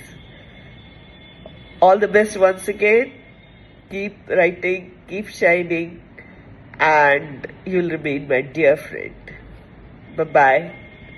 I also wish to thank all the esteemed panelists. I wish to meet so many of you today and have a lot of... A very good evening to the esteemed audience who have gathered here on this very memorable evening. I'm particularly thankful to Professor Nandini Sahu, the Honorable Vice Chancellor of Hindi University, for kindly inviting me to say a few words about her 10th poetry collection entitled MEDUSA.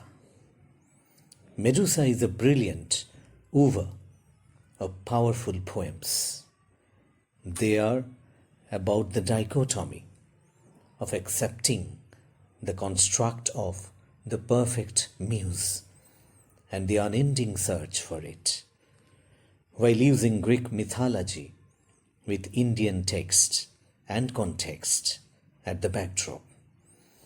I am greatly fascinated by the last poem of this anthology, titled The Akshaya Patra in Jagannatha Puri. A devotional offering at its best, the Akshaya Patra in Jagannatha Puri is a poem that blends history, culture, and the spirit of sacred service in a tone which is essentially reverential in nature. It almost appears to be a hymn that celebrates the culinary tradition of the Jagannatha temple in Puri, kindling it with spiritual undertone through its association with the mythical Akshaya Patra, a vessel that is symbolic of abundance and nourishment. The very title of the poem is appropriately construed as the poem through its layered exploration of the Rasoi Ghada of the Jagannatha temple achieves a historical, cultural, and spiritual understanding of the ancient traditions of Odisha. While the poem points at the inclusive spirit of the Mahaprasada, which is also carrying forward the practice of seva, it also has an archival purpose. The preservation of the secret recipes or the culinary treasures is consolidated through the flames in the kitchen.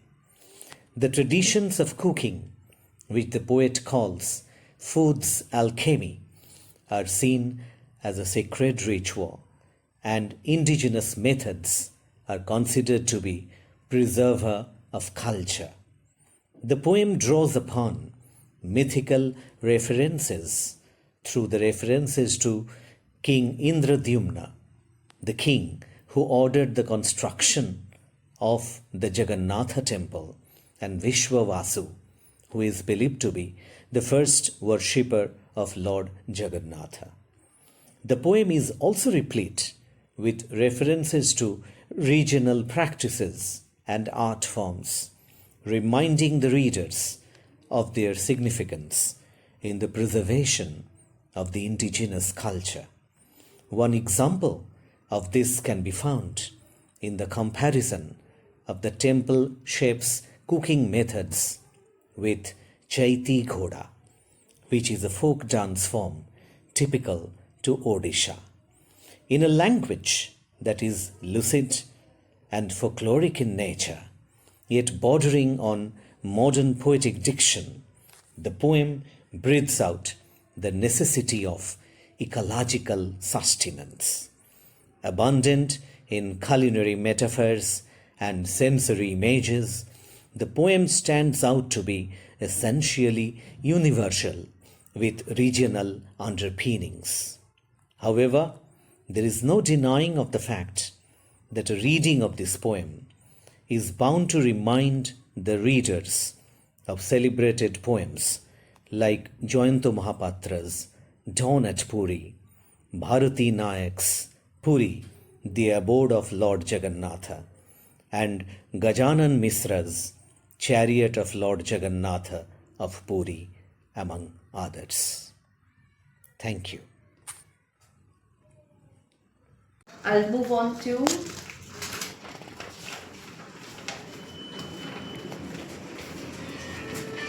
Dr. Sutanuka Ghosh Roy is an academician and a creative writer based in Kolkata. The titles of her books are Critical Inquiry, Text, Context and Perspectives, and Commentaries, Elucidating Poetry. Rajsundari Dashi's Amar Jibon, a comprehensive study about the Untouchables, a novel by Sharan Kumar Ashprisha. Limbal translated into Limbal? Limbal translated into Limbal. It's a language? I'm missing it. Surname. Sharan Kumar Limbale, translated into Bengali.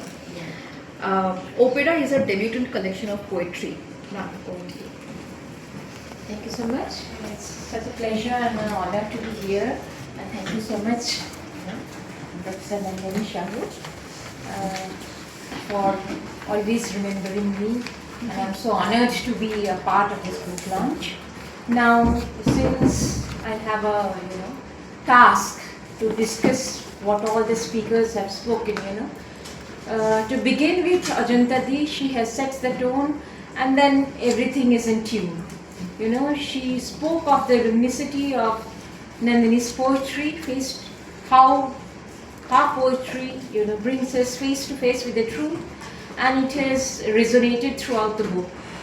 Ajanta Di has critically analyzed the poetry, her two phases, her belonging, and then the journey from the cosmic to the real.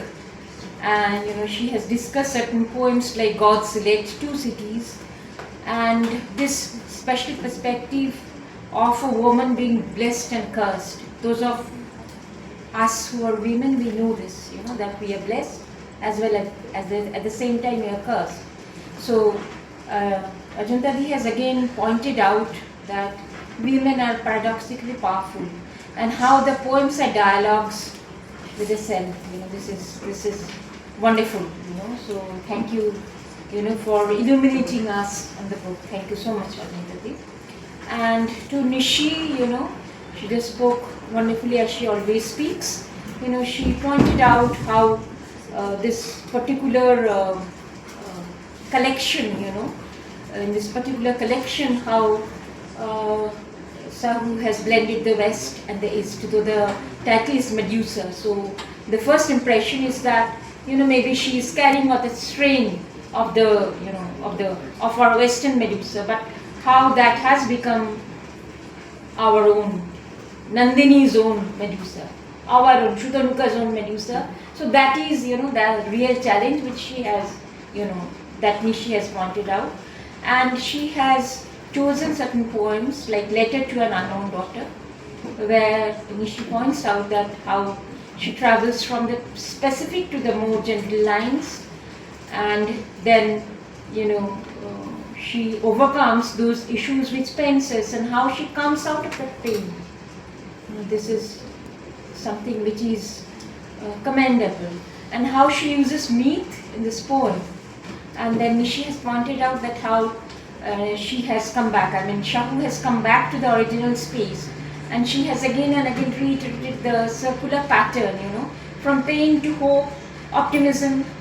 Then she has, specifically pointed out another poem, Frozen in Time, where she has pointed out that, for a woman, it is not always very simple. Apparently, it might appear simple, so it is not. So when life gives you lemons, you make lemonades. Okay, and she is a very strong voice. I mean, I am fortunate that for so many years, I have been with her. So from Sita to Medusa, this entire journey, for me personally, life has come full circle.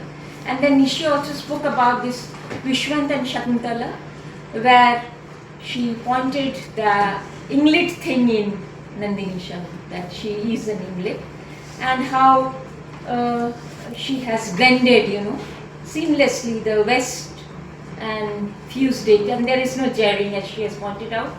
And she is wearing together several cultural spaces, and she talks about some personal spaces also. She talks about her life and also her mother, the mother figure in several poems, in several of her poems.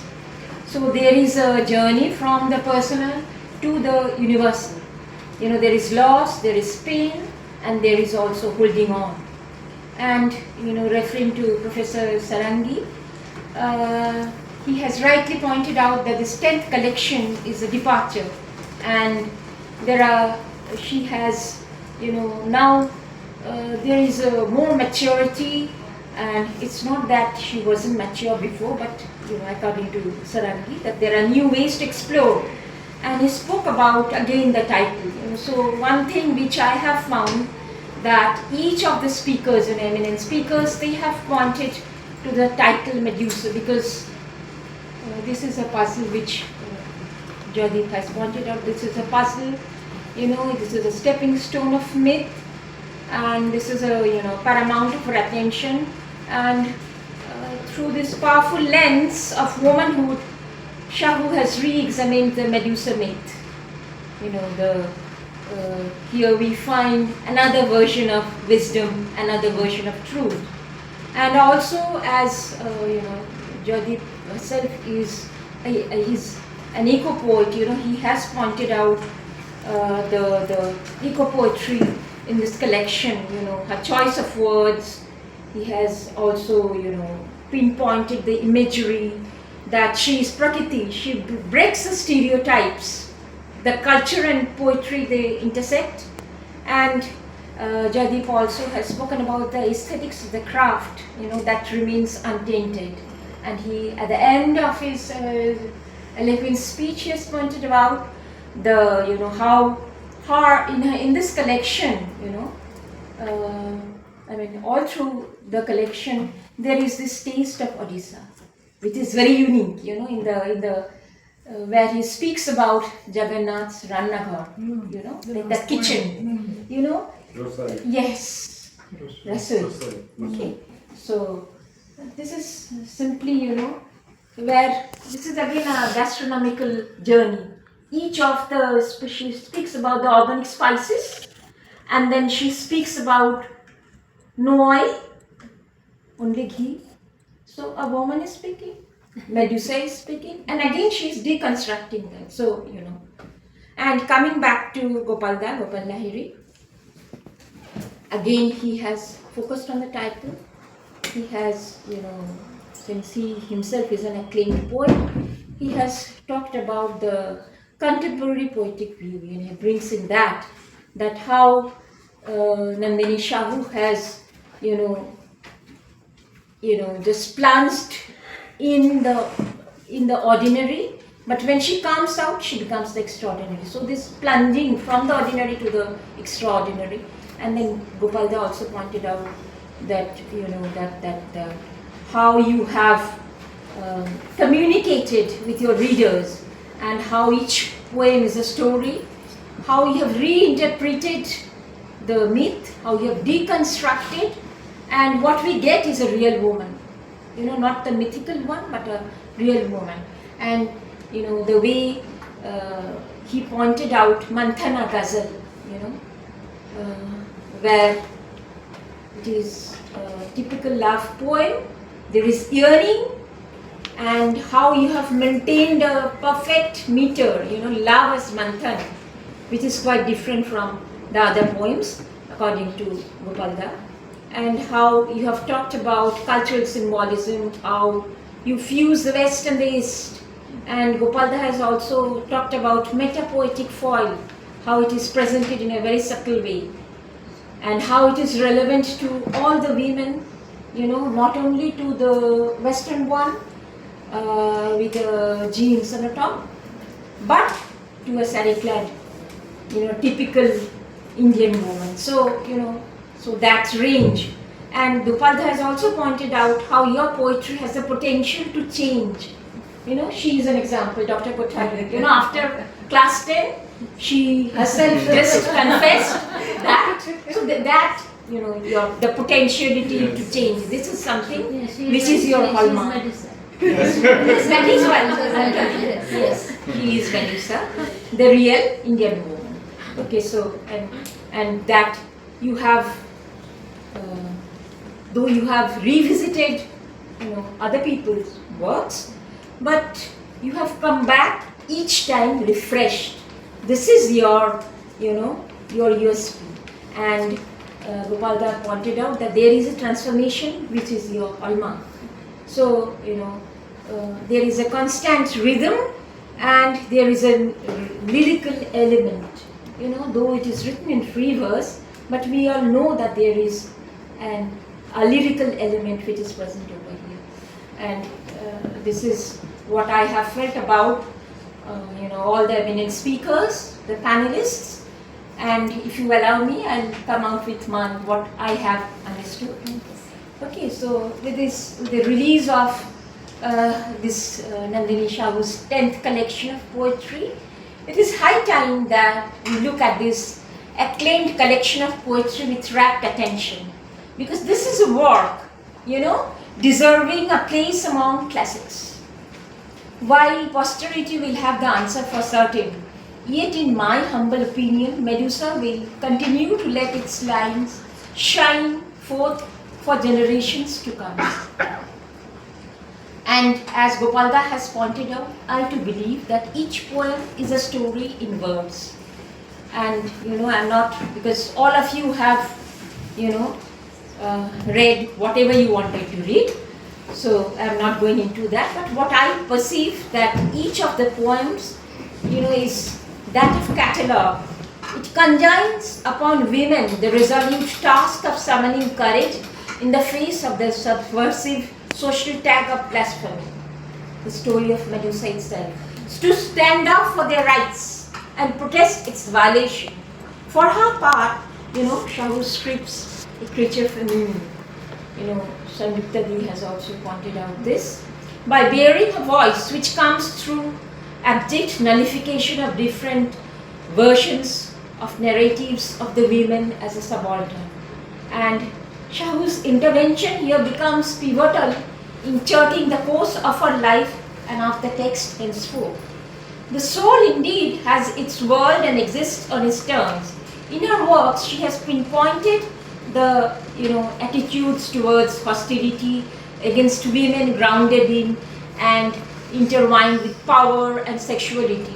She has essentially harped on the culturally specific norms and social realizations, social relations that have a profound influence on attitude towards cruelty against the gender of the subaltern. I'll quickly refer to page 33, where she, the name of the poem is Barefoot on Branch Grass, where she says, I have been a copy of myself for too long, massaging my own nerves. Still, I am this magnetic woman with golden eyes for you, loved by you. I get the strength, loving you back. I get great courage. You are mine. You are my MEDUSA. I'm just, changing one word. So you just see the power that she has in her writing, which, I'm a fangirl of her writing. and Imago, as Ajanta Di has, Imago, how do you pronounce, I don't know. This is an outstanding work. Here, Nandini transcends all temporal barriers and questions subalternity inherent in stereotyping of gender in a way that has always been a nagging thorn in the heart of the evolution, in the heart of the civil society of the Indian nation and its society. So, it is, she just transcends this overfleeting boundaries of the personal and artistic, which again, Professor Sarangi has brilliantly pointed out. And it is now time for a confrontation, and the final one between the thwarted male ego and the ability of the new woman, the modern woman to speak. And speak she does, as is her wont. So, Nandini collectively questions the traditional society. She speaks the truth, unending truth. So, this is, as I have said in the beginning, that this is a book which is going to make an indelible mark in the literary map of the world. Thank you.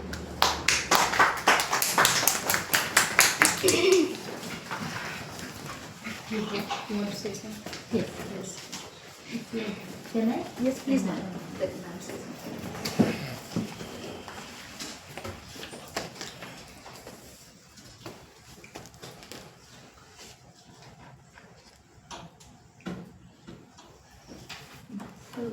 So, this has been a very humbling evening. I'm very humbled. It's an evening of serious business. Everyone spoke from their hearts at such important and interesting things about poetry in general and about my poetry. It was as if I rediscovered myself last couple of hours. I did not know that I was writing these things.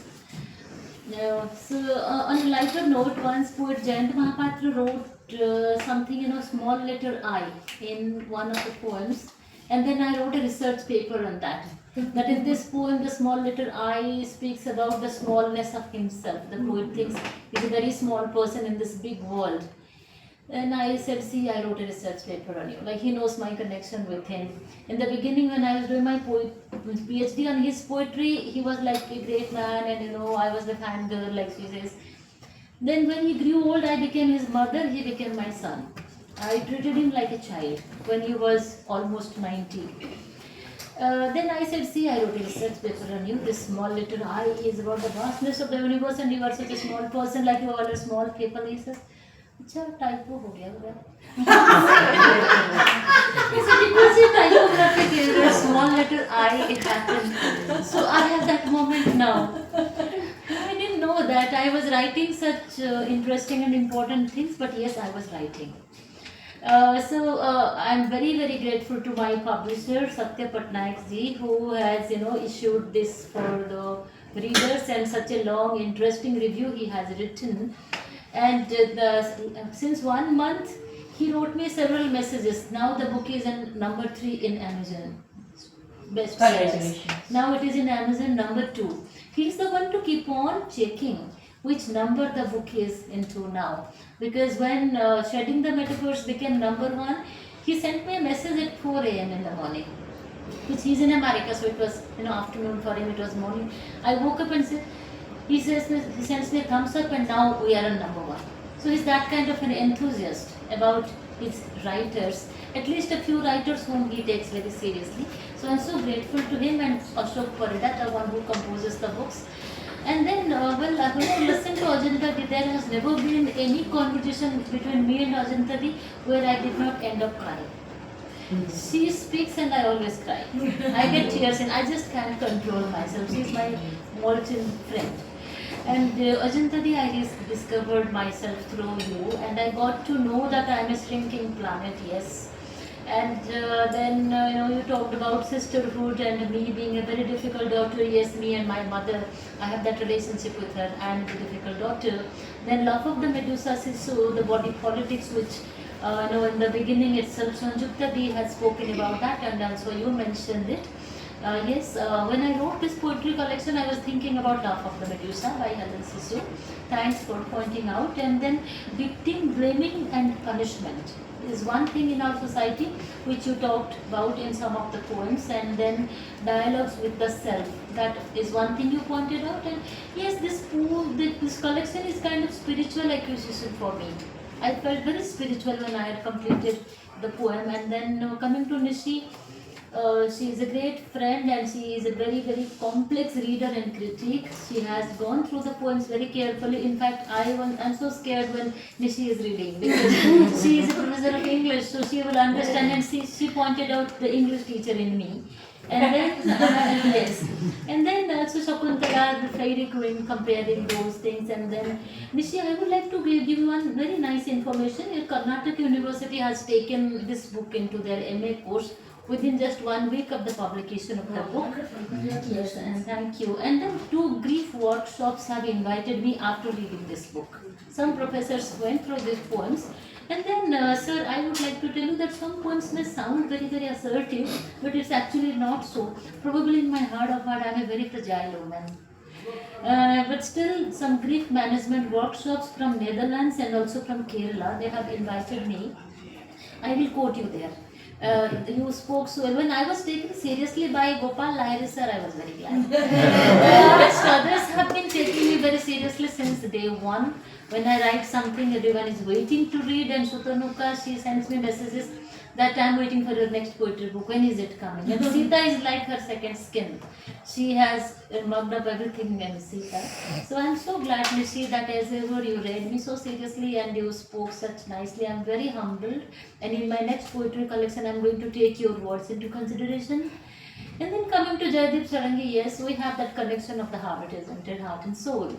And yes, Medusa as female agency, then my Odia identity that connects me to you as well, and you compared me with Jayanta Mahapatra and Niranjan Mohanty. It was humbling, 2 big shoes to fit into or to step into. He said Niranjan Mohanty is not there, we are with Nandini. At that point I had a few tears in my eyes. I'm sure that I'm not as great a poet as Niranjan Mohanty, but yes, I will never disappoint you. I will keep on writing and I will keep on sending you my stories and poetry. I did his book launch last month and we had such a connection. Everyone was just spellbound. These 2 people are talking all the time. Rightness is all. But still, I would claim that I am so right till now. Still, I'm trying to be. I'm trying to create some alternative truths and eco-poetry like many of you write. And Analizola, Lord Jagannath's Rasoi Gharo and those poems. I'm writing a complete book on the Akshay Patra in Jagannath Puri. I would start with this particular poem. I'll convert that to a book. It's already in the process. Akshay Patra in Jagannath Puri will be the title of the poetry book. And Gopal Lahiri sir, I already said that when you took me seriously, I was very glad. Ajanta Mahapatra awardee, speaking about a very critical approach to my poetry, Anthropocene you mentioned, each poem is a story, yes. I always tell that if there is no story, there is no poem. I have to tell a story through a poem and you got it. And Ghazal, that's a very beautiful poem, you quoted nice lines and I felt so flattered and glad. And meta-poetic approaches, then my mood swings, yes, you caught it.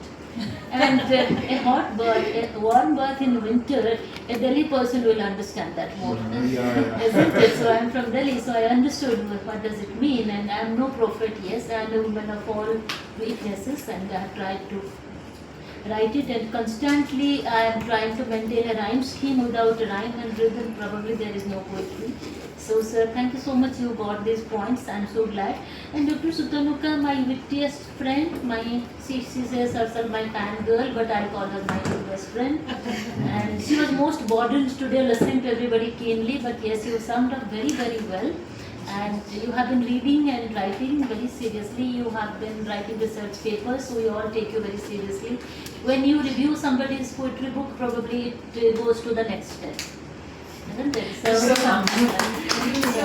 we are doing very, very good work, and the other videos and audios we will add to the final video. This is the Sanjukta Di, Neelam and Indranil. They have spoken very well. Indranil has specially interpreted Akshay Patra and Jagannath Puri for. He has given a 7 minutes audio entirely interpreting that poem. So I'll put it there. And Neelam has talked about her personal and poetic journey with me. Neelam is a very established poet, and Sanjukta is a different school altogether. So when she talked about my poetry, I was very, very humbled. This evening has been a very humbling evening for me, as I said, and she is managing it so well. She's doing it so well. She's not just, a person. She's a poet herself, so she understands poetry, so she is doing it very well. Now I pass it on to you. Yes. So now we welcome our colleagues from Hindi University to read the poems, and they have translated it. Yes. Right, that's wonderful. So yes, dear friends. Can we give them the label? Yes. आज इसी अतिथिगण और हमारी हिंदी विश्वविद्यालय की आदरणीय कुलपति professor Nandini Sahu ma'am को हम हिंदी विश्वविद्यालय की सभी शिक्षिका सादर प्रणाम करते हैं और इस पुस्तक लोकार्पण के अवसर पर हम दिल से बधाई देते हैं। उनकी कविताओं का संग्रह मेडुसा की एक कविता का अनुदित रूप में वाचन करने आप लोग के समक्ष जा रही हूँ। पेट्रिकोर। पेट्रिकोर का मतलब होता है सौंधी सुगंध। तेजी से सूखती घास से उठने वाले पेट्रिकोर के अलावा इस बात का कोई निशान नहीं है कि पूरी रात बारिश हुई थी। जैसे लोहा अपने ही लाल रंग के विनाश पर भोजन करता है, वैसे ही एक शांत हत्यारा उदासीन आकाश में घटित हुआ है। जैसे जंग अपने ही समय पर खुद को नष्ट करती है, वैसे ही जीवन भी स्वविनाशकारी है। जीवन एक मोमबत्ती जो अपने ही लौ पर शोक करती है, एक आत्मनिर्मित शर्म के नृत्य में धुंधला पड़ जाता है। पृथ्वी से निकलते हुए फुसफुसाहट के अलावा जैसे घास की खुशबू विलाप करती है। कोई चांदी की राह नहीं, कोई दर्पण जैसे जमीन नहीं जो तूफान के असीमित आंसू का परमार दे। जैसे कोई पत्ती अपनी ही शरण को पी जाती है। जंग का लाल रंग का चुंबन अपनी ही तबाही की फुसफुसाहट करता है, वैसे ही जीवन भी एक सांप की तरह है जो अपनी ही पूंछ को निगलता है, अपने ही विनाश की शांत कला में उलझा जाता है। और हाँ, सौंधी सुगंध जो बनी रहती है वही सार है, वही चीज जो शेष रह जाती है। सादर धन्यवाद। সৌমিতা মিত্র, আমি মেডুসা কবিতা সংকলন থেকে what my mother does not know এর বাংলা অনুবাদ পাঠ করছি। যা আমার মায়ের অজানা, মা জানেন না আমার ভাঙনের ভাষা। বালুকাবেলার ঢেউ হয়ে আমি ফিরে আসি নিঃশব্দে। আমার গোপন কথা লুকানো থাকে অস্থায়ী এক আশ্রয়ের অন্তরে। তা কখনো কাছে টেনে নেয়, তারপর চিরতরে মুছে গিয়ে যায়। সে আমার রেশমি শিকলের যন্ত্রণা দেখতে পায়, কিভাবে আমি অতীতকে বোনা চাদরের ন্যায় পরিধান করি। বৃষ্টির পর যেন পালকের মতো হয়ে যায়, হালকা, তবু তার প্রতিধ্বনিযুক্ত এমন কথা যা আমি কখনোই বলিনি। আমি এমন গল্পের চারপাশে ঘুরি নীরবে, যা সে কখনো শুনবে না। আমার পদচিহ্ন তুষারের মতো নরম, যা কোনো চিহ্ন রাখে না। প্রতিটা গোপন কথা যেন এক একটি ফুল, যা সচরাচর ফোটে না, যার শিকড় গভীরভাবে প্রথিত কোনো এক নিঃশব্দ গোপন স্থানে। তবুও তার ভালোবাসা আমার হৃদয়ের সাথে যুক্ত এক মানচিত্র, একখানা দিক নির্দেশক, যা অনুগ্রহে মোড়ানো এবং উদ্বেগে ঘেরা। नमस्कार, मैं डॉक्टर गुड्डी कुमारी हिंदी विश्वविद्यालय की शिक्षिका हिंदी और अनुवाद विभाग से। मैं प्रस्तुत कर रही हूँ मेडुसा काव्य संग्रह में संकलित कविता सोनेट ऑफ ताज का हिंदी अनुवाद ताज का गीत। चांदनी में खड़ा स्वप्न सा संगमरमर का ताज, दर्द भरी खामोशी में तरासा गया वह राज। हाथी दांतों से गढ़े मीनारों की चुप्पी में स्वर है, जहाँ प्रेम की बूंदें बरसती हर पत्थर में शंकर है। जहाँ शाहजहाँ का हृदय श्वेत समाधि में धड़क रहा, एक रानी कब्र में सोई उसकी सुंदरता अभी भी चमक रही। ताज अविरत रात्रि की एक अमर कहानी, जहाँ गुलाब खिलते हैं पर सर्द उनकी रवानी। हर गुंबद एक आह, हर मेहराब प्रेम की पीर। हर गुंबद एक आह, हर मेहराब प्रेम की पीर। शिखर फैले जैसे चूम ले नीले आसमान की लकीर। यह समाधि दिलों का वह संग मरमरी लोक, जहाँ प्रेम के लिए गई गली चिरंतन शोक। हर पत्थर में वादों की नक्काशी, हर पत्थर में वादों की नक्काशी, जो वक्त के साथ और चमक उठता है। इश्क नहीं मरता, इश्क नहीं मरता, बस वक्त में कैद हो, वक्त को ही है गढ़ता, वक्त को ही है गढ़ता, वक्त को ही है गढ़ता। धन्यवाद। Good evening. I'm Dr. Parvita Das from the Department of Hindi and Translation Studies. Today I'm going to recite the poem Sisterhood from MEDUSA. Thus, I talk a lot about solidarity and sisterhood.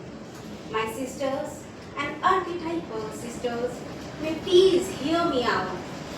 I have been accessible yet peripheral, non-judgmental, non-indulgent, beyond all glamour, glory, and social scanners, getting into reckless and pointless things.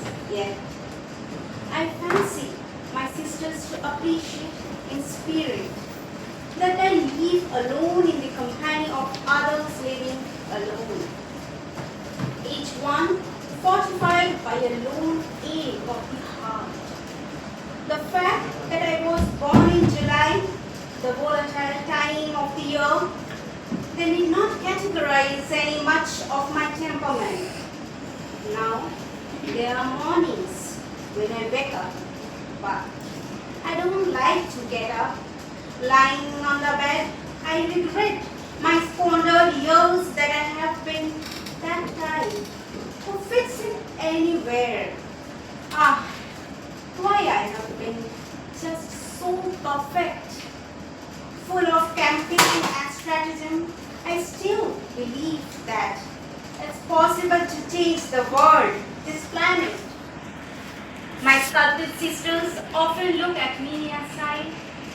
I want to be a woman like you, bold and independent.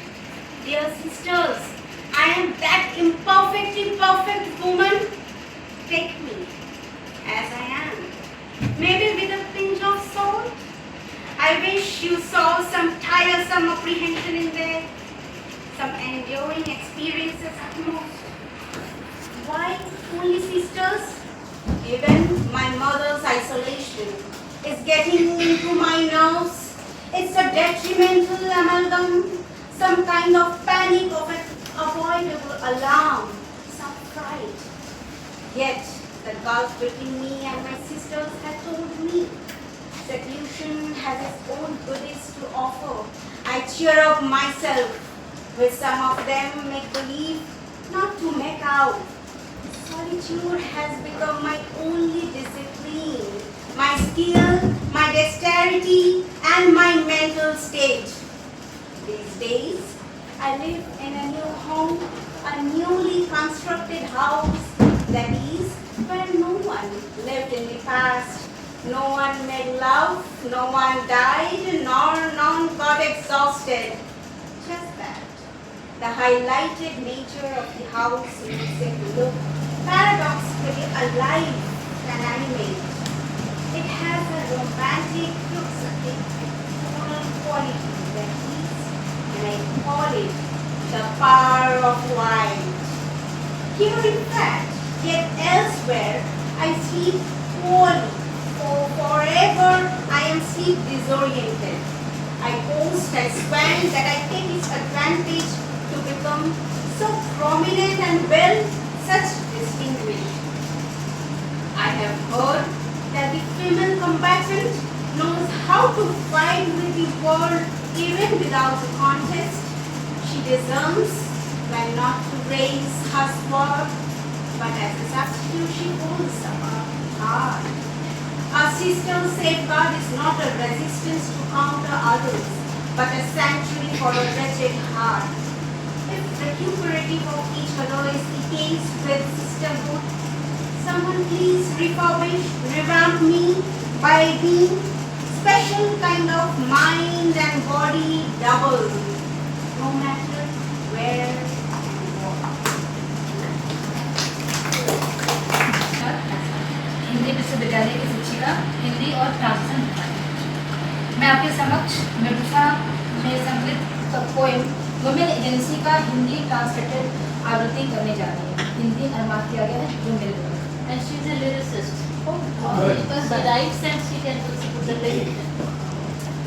Women agency, औरतों की संस्था। बुनाई में जहाँ सुई धागा औरतों की संस्था के स्वतंत्रता को पिरोती है और साहस के साथ एक उज्जवल चिंगारी जलाती है। वे झुकती हैं लेकिन कभी टूटती नहीं। वे अपने भाग्य को अपने द्वारा चुने गए प्रत्येक मार्ग को आकार देती है। पुरानी घिसी पिटी बहसों से मुक्त होकर वे अपने बोझ से बिना विचलित हुए दुनिया में आगे बढ़े। उन्मुक्त सपने, प्रज्वलित महत्वाकांक्षाएं, उनके चुनाव में प्रज्वलित उनकी आवाजें, परीक्षाओं और कई सफलताओं के बीच से वे उठती हैं, बढ़ती हैं। नदियों की तरह वे बढ़ती हैं अविचलित अपने ही प्रवाह। उनकी संस्था चमकती है रात में एक प्रकाश की तरह। उन्हें साहस और उम्मीद से आगे बढ़ने की राह दिखाती है। अपने भाग्य को माटी से गढ़कर एक ऐसी दुनिया बनाती हैं जहां उनका महत्व रहता है। एक साथ मिलकर अपने उद्देश्य को अपने हाथों में संभाले वे एक ऐसी शक्ति बनकर खड़ी हैं जो अपनी जमीन को फिर से अपने लिए तैयार करती है। इस निराली और सच्ची ताकत को पहचान कर अपने सभी कामों में अपने उत्साह को बनाए रखना ही इनका सार है। अपनी संस्था में वे बड़ी शालीनता के साथ मन के उत्साह से बनी रहती हैं और यदि उनकी बुद्धि उन्हें उनके उद्देश्य तक नहीं पहुंचाती तब वे सब कुछ छोड़ देती हैं। जैसा चलता रहता है वैसा ही चलते रहने के लिए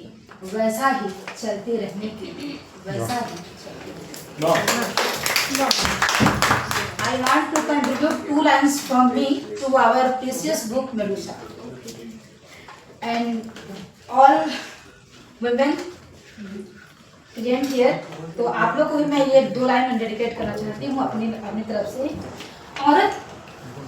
औरत कभी नहीं हारती, उसे हराया जाता है यह कहकर कि समाज क्या कहेगा। It was such a brilliant evening, of course, and definitely, as usual, I always think that it shouldn't end here. Rather, a new beginning, perhaps. In the august presence of all our speakers, our guests, I take this opportunity to thank you, ma'am, for writing this book, for bringing these poems on earth from the universe, and because I always believe the words come to us, the poets from the universe, and you have landed them here. Thank you so much, speakers, for being here. Thank you so much to you for discussing the speakers, and of course, everyone present here, the colleagues, thank you so much for being here, the people who have been helping us, and of course, thank you so much for being here. Thank you. There is a chorus from there. Okay, what about? The 5 of us are reciting the poem Akshay Patra Rajatnath from poet Vice Chancellor Professor Nandini Sahu Madam's poetry collection, MEDUSA.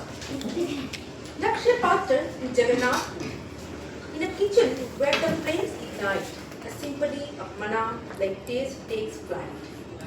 The pots and pans of the super, the chef's villa, in a world of pure Epicurean gourmet.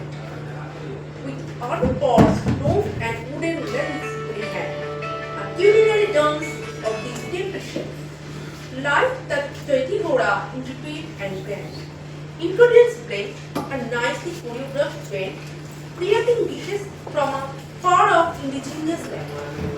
From eco-friendly spices and turmeric that stimulate the dormant senses to herbs that lend their fragrant tenses.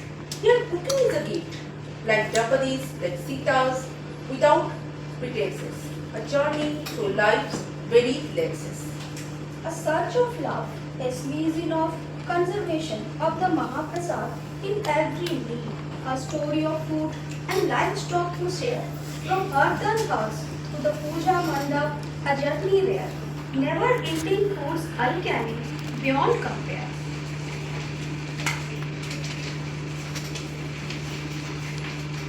Sauteing, simmering and boiling green organic food with techniques old and techniques new factored.